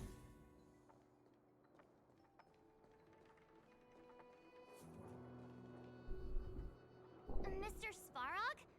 Are you alright? I hope Topaz and her IPC henchmen didn't hurt you. Greetings, outsiders. System functions are normal. I have had no conflict with the IPC's representatives. Such a result would be highly undesirable. Topaz is ahead. She had the means to force me to comply with her orders, but chose not to. From her perspective, the only way to preserve Belobog is by incorporating it into the IPC. While I do not agree with her viewpoint, I lack the computational power to provide evidence to the contrary. While it is unlikely, I still encourage the avoidance of any potential conflicts. Unlikely potential? Meaning there could still be conflicts. Don't worry, March. The Express never pursues conflict as a first means. But if it comes down to it, we won't back down either. That's how it's always been. Himiko's right. As long as we can look at ourselves in the mirror and know we did the right thing, that's all that matters.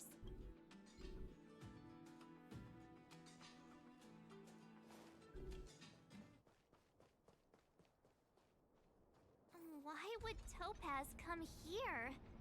Is she looking for something? It's possible. Many mysteries lurk beneath the surface of this world.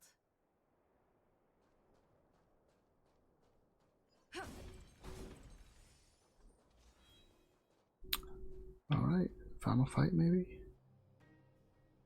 This looks like a final fight kind of stage. Oh, hey there, Slowpokes. I was starting to think you weren't gonna show up. This lady next to Miss March looks oddly familiar.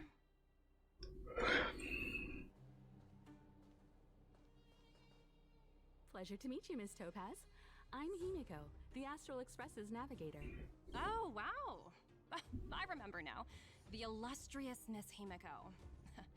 Some of my colleagues dream about meeting you.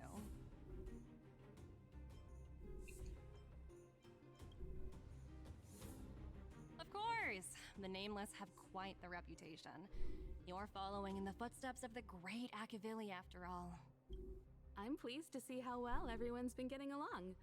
Topaz, based on your greeting, I presume you have a good grasp of the current situation? Of course! The deadline has already passed, but Branya still hasn't signed the contract. I think I can guess what's holding her back. Please, don't misunderstand us, Miss Topaz. We have no intention of opposing the IPC or its board of directors. But we have very dear friends on Eurillo 6. Standing idly by and watching them sign an unfair contract goes against everything the Nameless are about.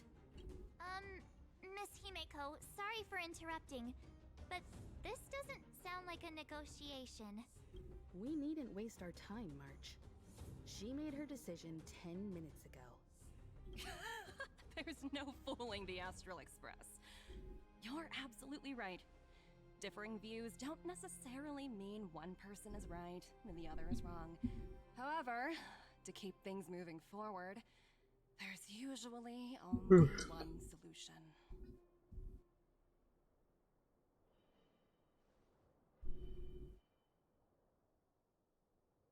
Huh? What do you mean?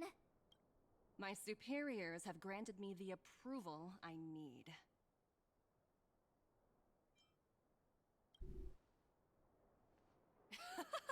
I wish.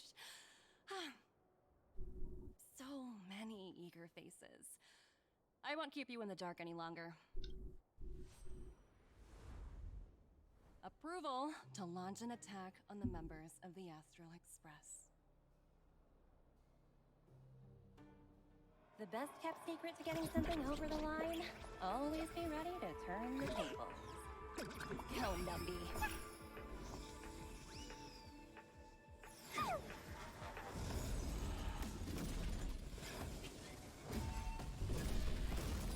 Projects under my wing have no room for error.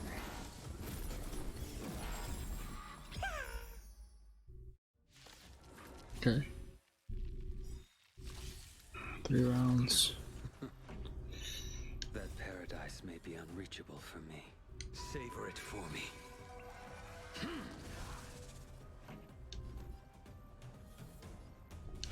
At least Saval will be useful in breaking the shields on the next. Ready to lose your... You can fight it, or rock with it! You impede me. The fight is set.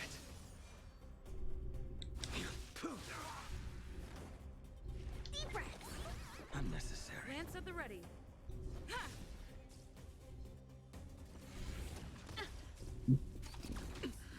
Fail to send you. Pretty good crowd today. Keep up.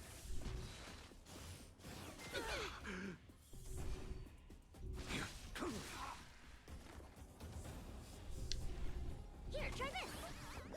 Ready to jam. I'm on guard. This song's for you.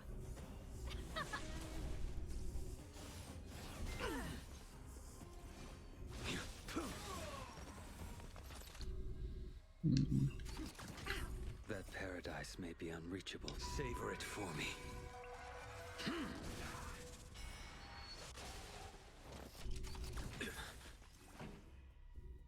Let's rock.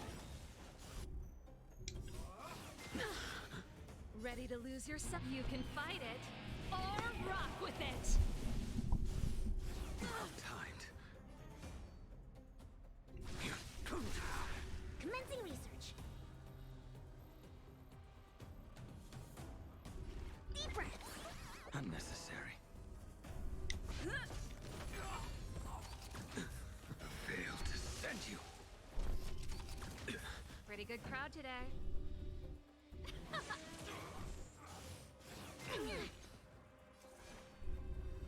Your end approaches. Specimen sighted.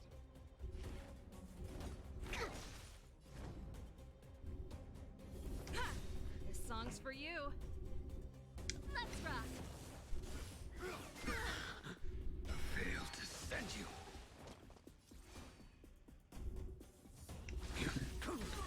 On to the last part. Yep, last part. Hold this for a second. Because that's gonna happen. Okay. Lance ablaze. Lance forward. That paradise may be Savor it for me. Come heal as well. Unnecessary. Keep up. Bad. Ready to lose your... You can fight it, or rock with it. A blade knows no mercy.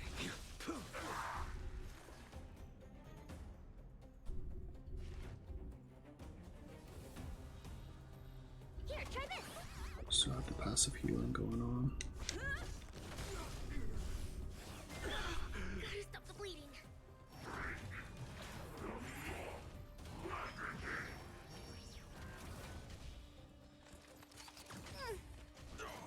Pretty good crowd today. Turn it up. Fail to send you. Deep breath. Unnecessary. Lance at the ready.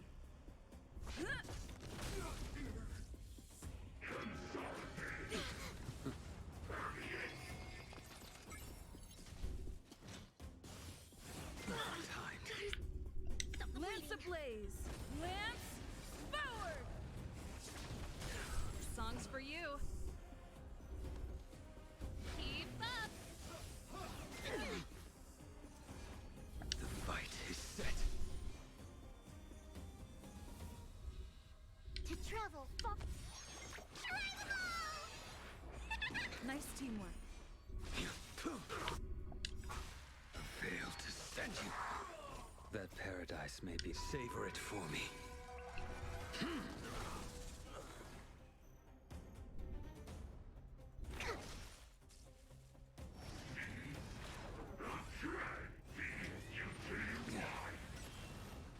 I'm on guard.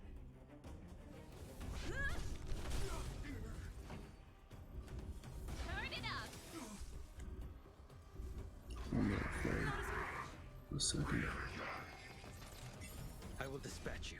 Ready to lose your... You can fight it, or rock with it!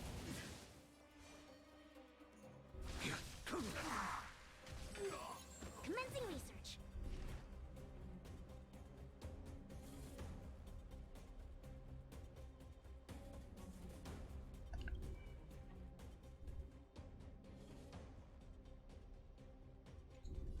One turn of that. Lance at the ready.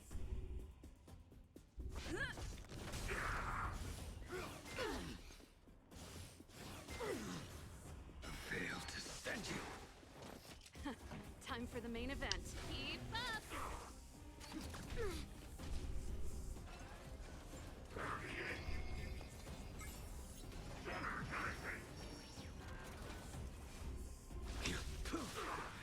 Specimen sighted. Deep breath. Unnecessary. Lance ablaze! Lance forward! That paradise may. Savor it for me. I'm on guard.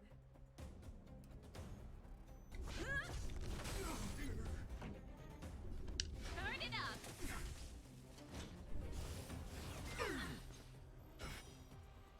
Fail to send you. I think something bit to travel. Try them all!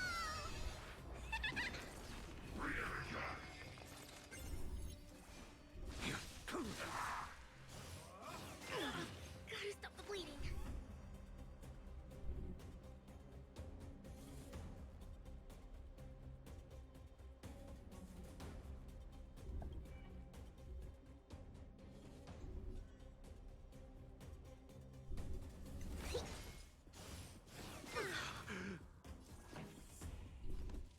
Keep up.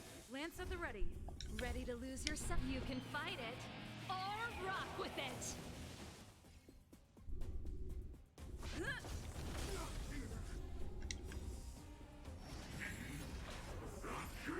Lance ablaze!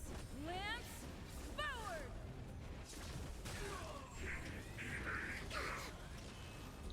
Oof. Too little. Fail to send you. A blade knows no mercy. Oh. Your end approaches. That paradise. Savor it for me.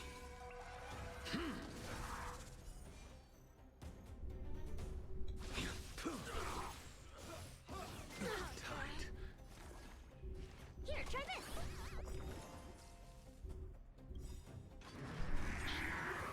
To travel far. Try them all! Pretty good crowd today.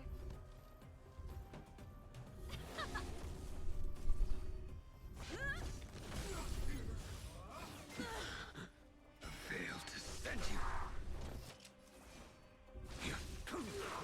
Yeah, one more strong attack and should be it.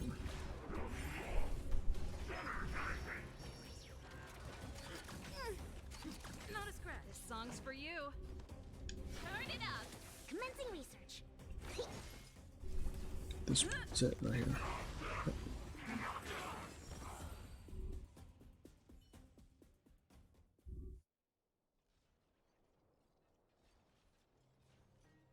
No, was that the...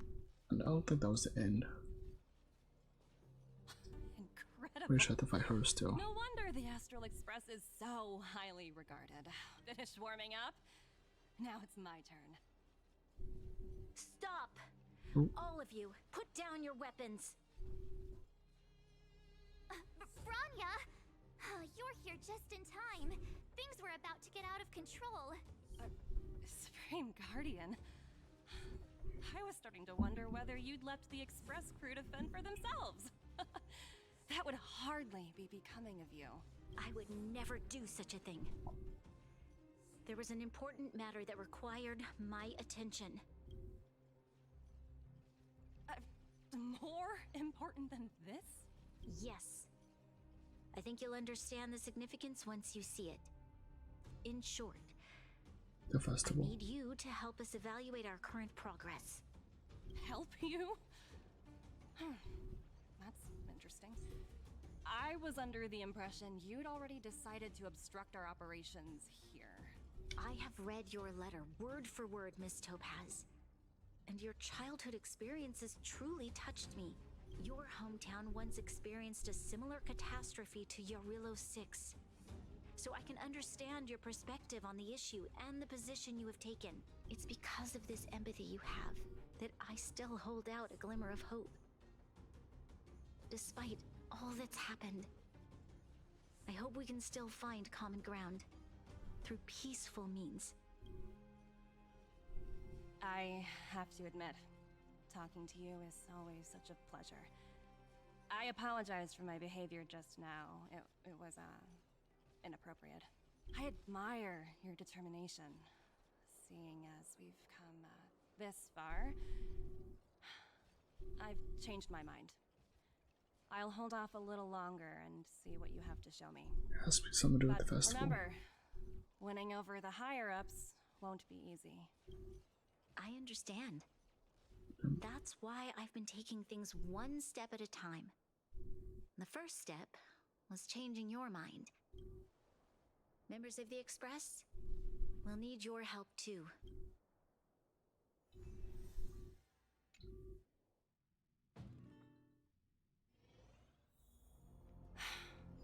What a dismal sight. This district. Have you been here before? Yes. This is where we put an end to it all. And then began again. That's right.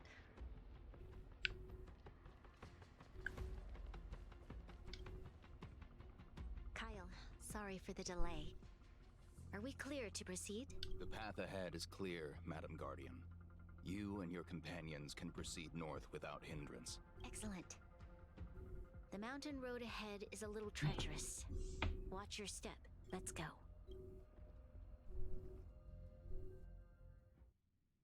What is this place? We've never been here before, right? We've only recently discovered this domain. Let's keep moving forward. What I want to show you is just ahead.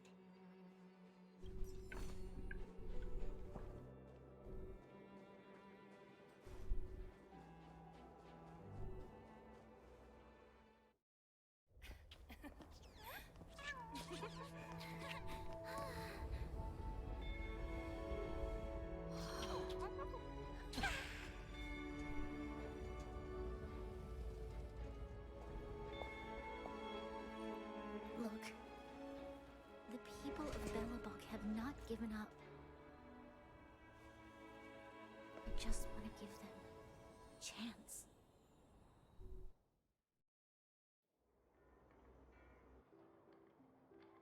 Do you two recognize that broken down machine over there?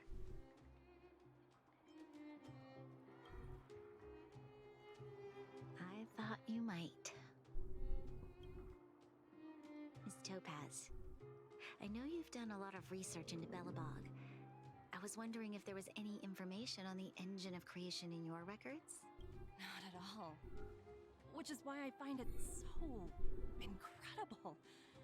Such a massive feat of engineering, yet there's not a single mention of it in any of the Strategic Investment Department's reports.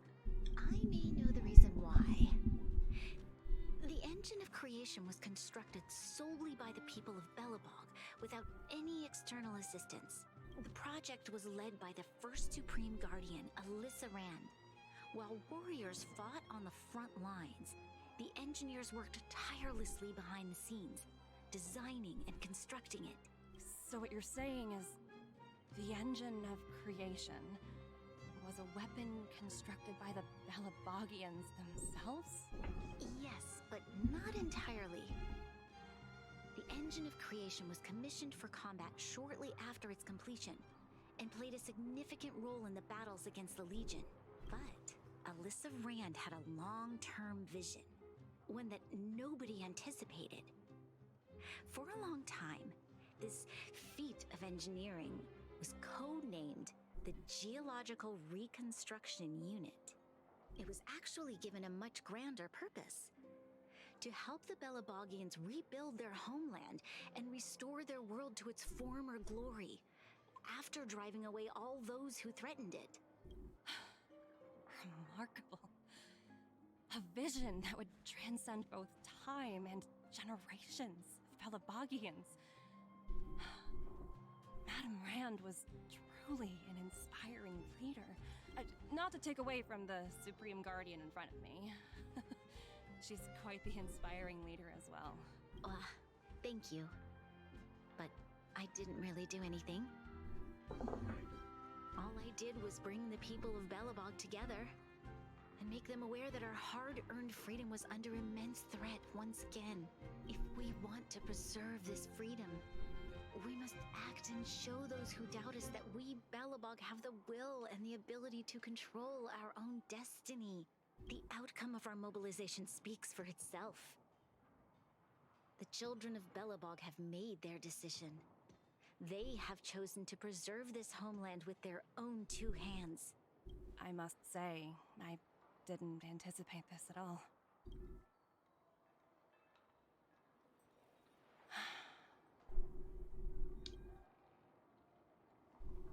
I'll fight for this opportunity for you, Branya. I shouldn't have conflated your own circumstances with my childhood. That was a serious lapse of judgment on my part. My world never had a resolute leader, so people gave up on the idea of saving themselves long ago. But your civilization has persisted through the snow and storms for 700 years. A truly admirable feat. Then, are you willing to retract your previous decision? As for the debt, we'll find a way to gradually repay it. But it'll take some time. Unfortunately, the acquisition of Urilla 6 is a strategic decision that's been approved by the IPC's top brass. Even if I wanted to overturn it, convincing them would be extremely difficult. Unless...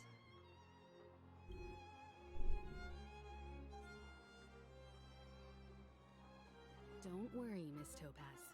Myself and all of the nameless aboard the Astral Express are willing to vouch for this world.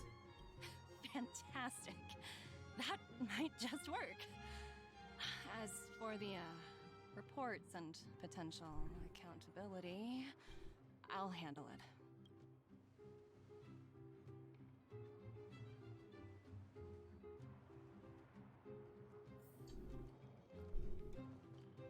Miss Topaz, you mentioned accountability.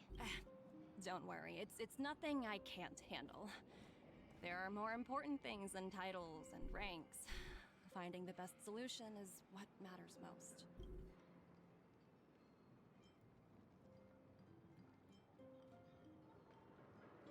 If that's what they want to do, then so be it.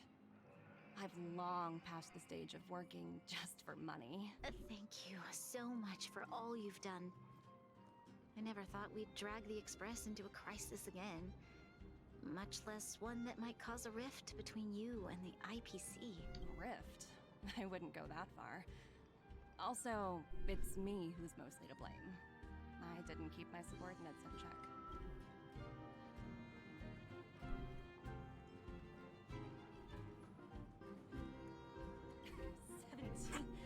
Oh! I think I might know who you're talking about. You could say he's a special case. For most people, the interview process is much shorter.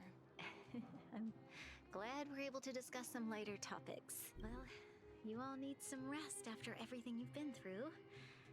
I have arranged rooms for you all at the Goethe Hotel. Miss Topaz, if you need somewhere comfortable to stay. I appreciate appreciate the offer, but I need to head back and deliver my reports. It's been great getting to know you both. I hope we can work together again in the future. Only next time under better circumstances.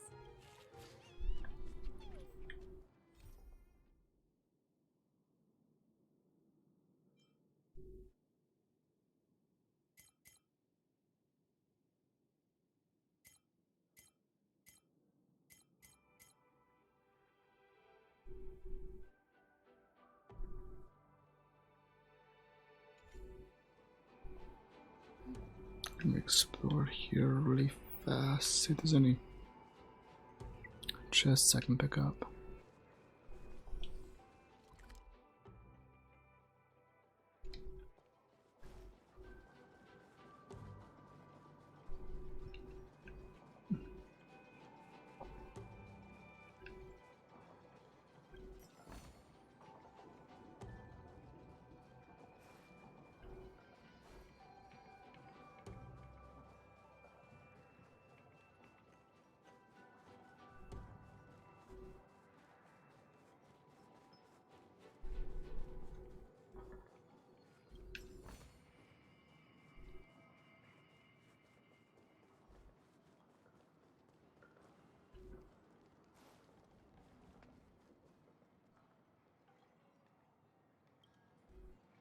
So there's more over there. Interesting.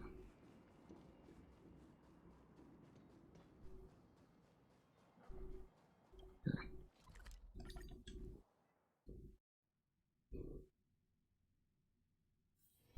It's getting late. Where to now?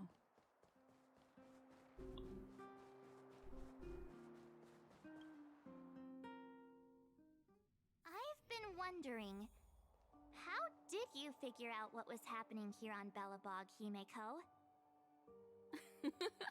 Well, you know, keeping an eye on the crew is just another part of a navigator's job.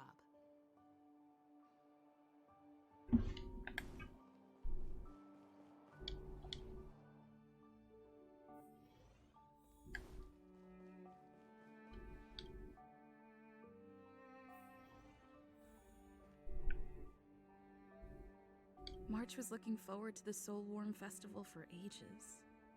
Looks like she's missed her chance. This time. I never thought this trip would be so... Same. tiring. Time for bed. Also same.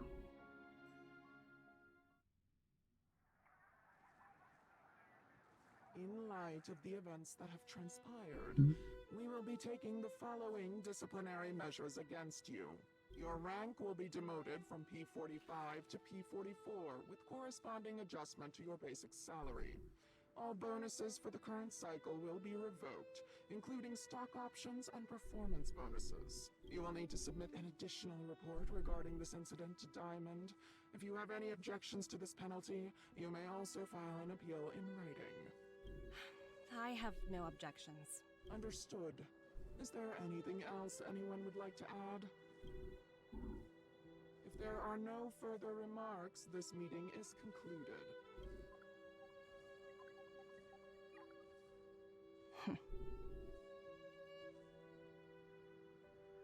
You only got demoted one rank?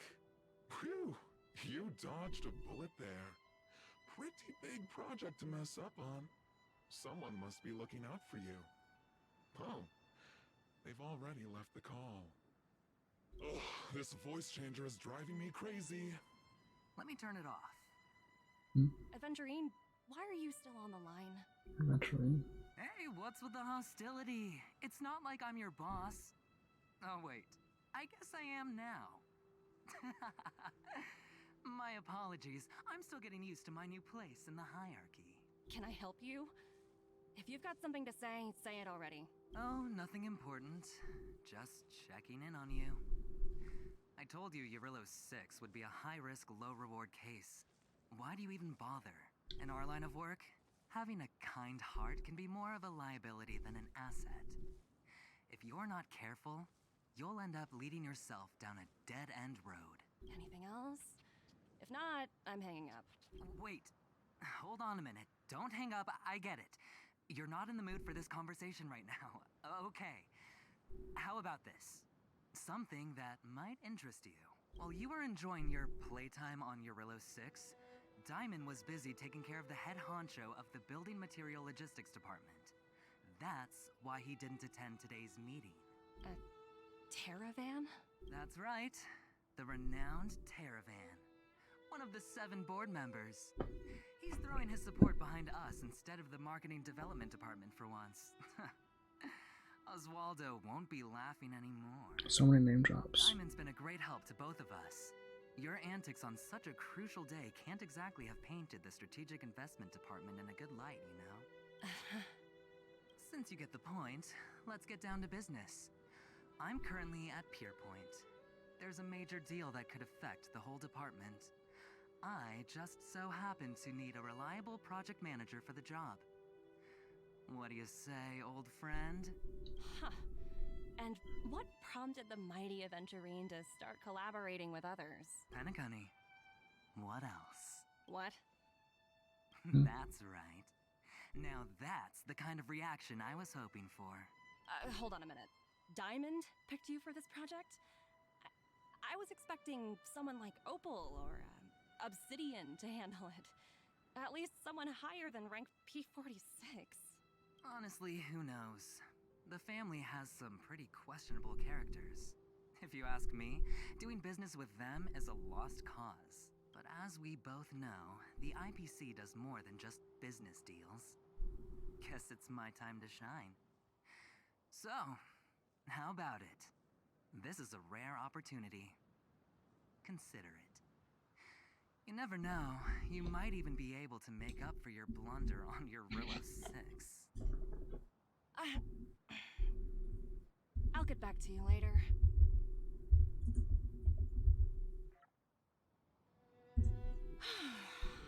Seems like it's just one wild ride after another.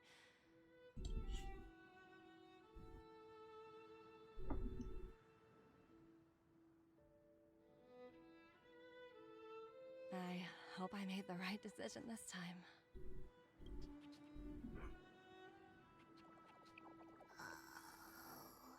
Oh, the bear from the museum. That's a nice little touch. I like that. The snow is mesmerizing. I'm looking at the character index to see if I can see any of those characters that they're talking about.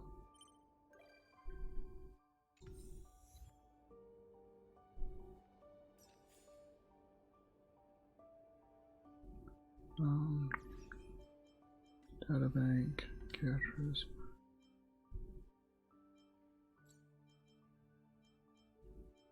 Honkai festivals.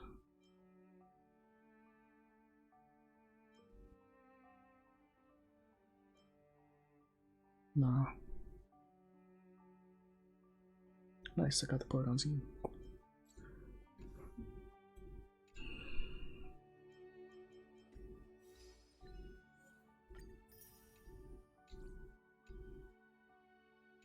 Alright, let's look at the missions. Okay, so next time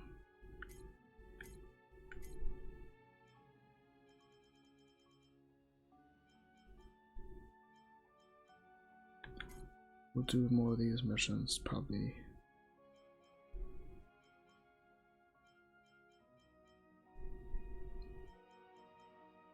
That's the museum, why not? Go something squad, I might do that one next.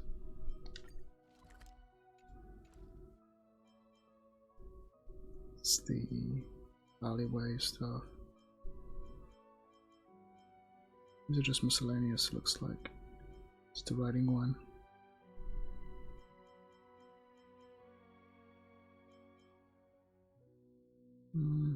Actually, I might do these. These are the kind of miscellaneous ones. Before we do the ones that have more overarching stuff. That. There. For next time though. Yeah. Alright. See y'all next time.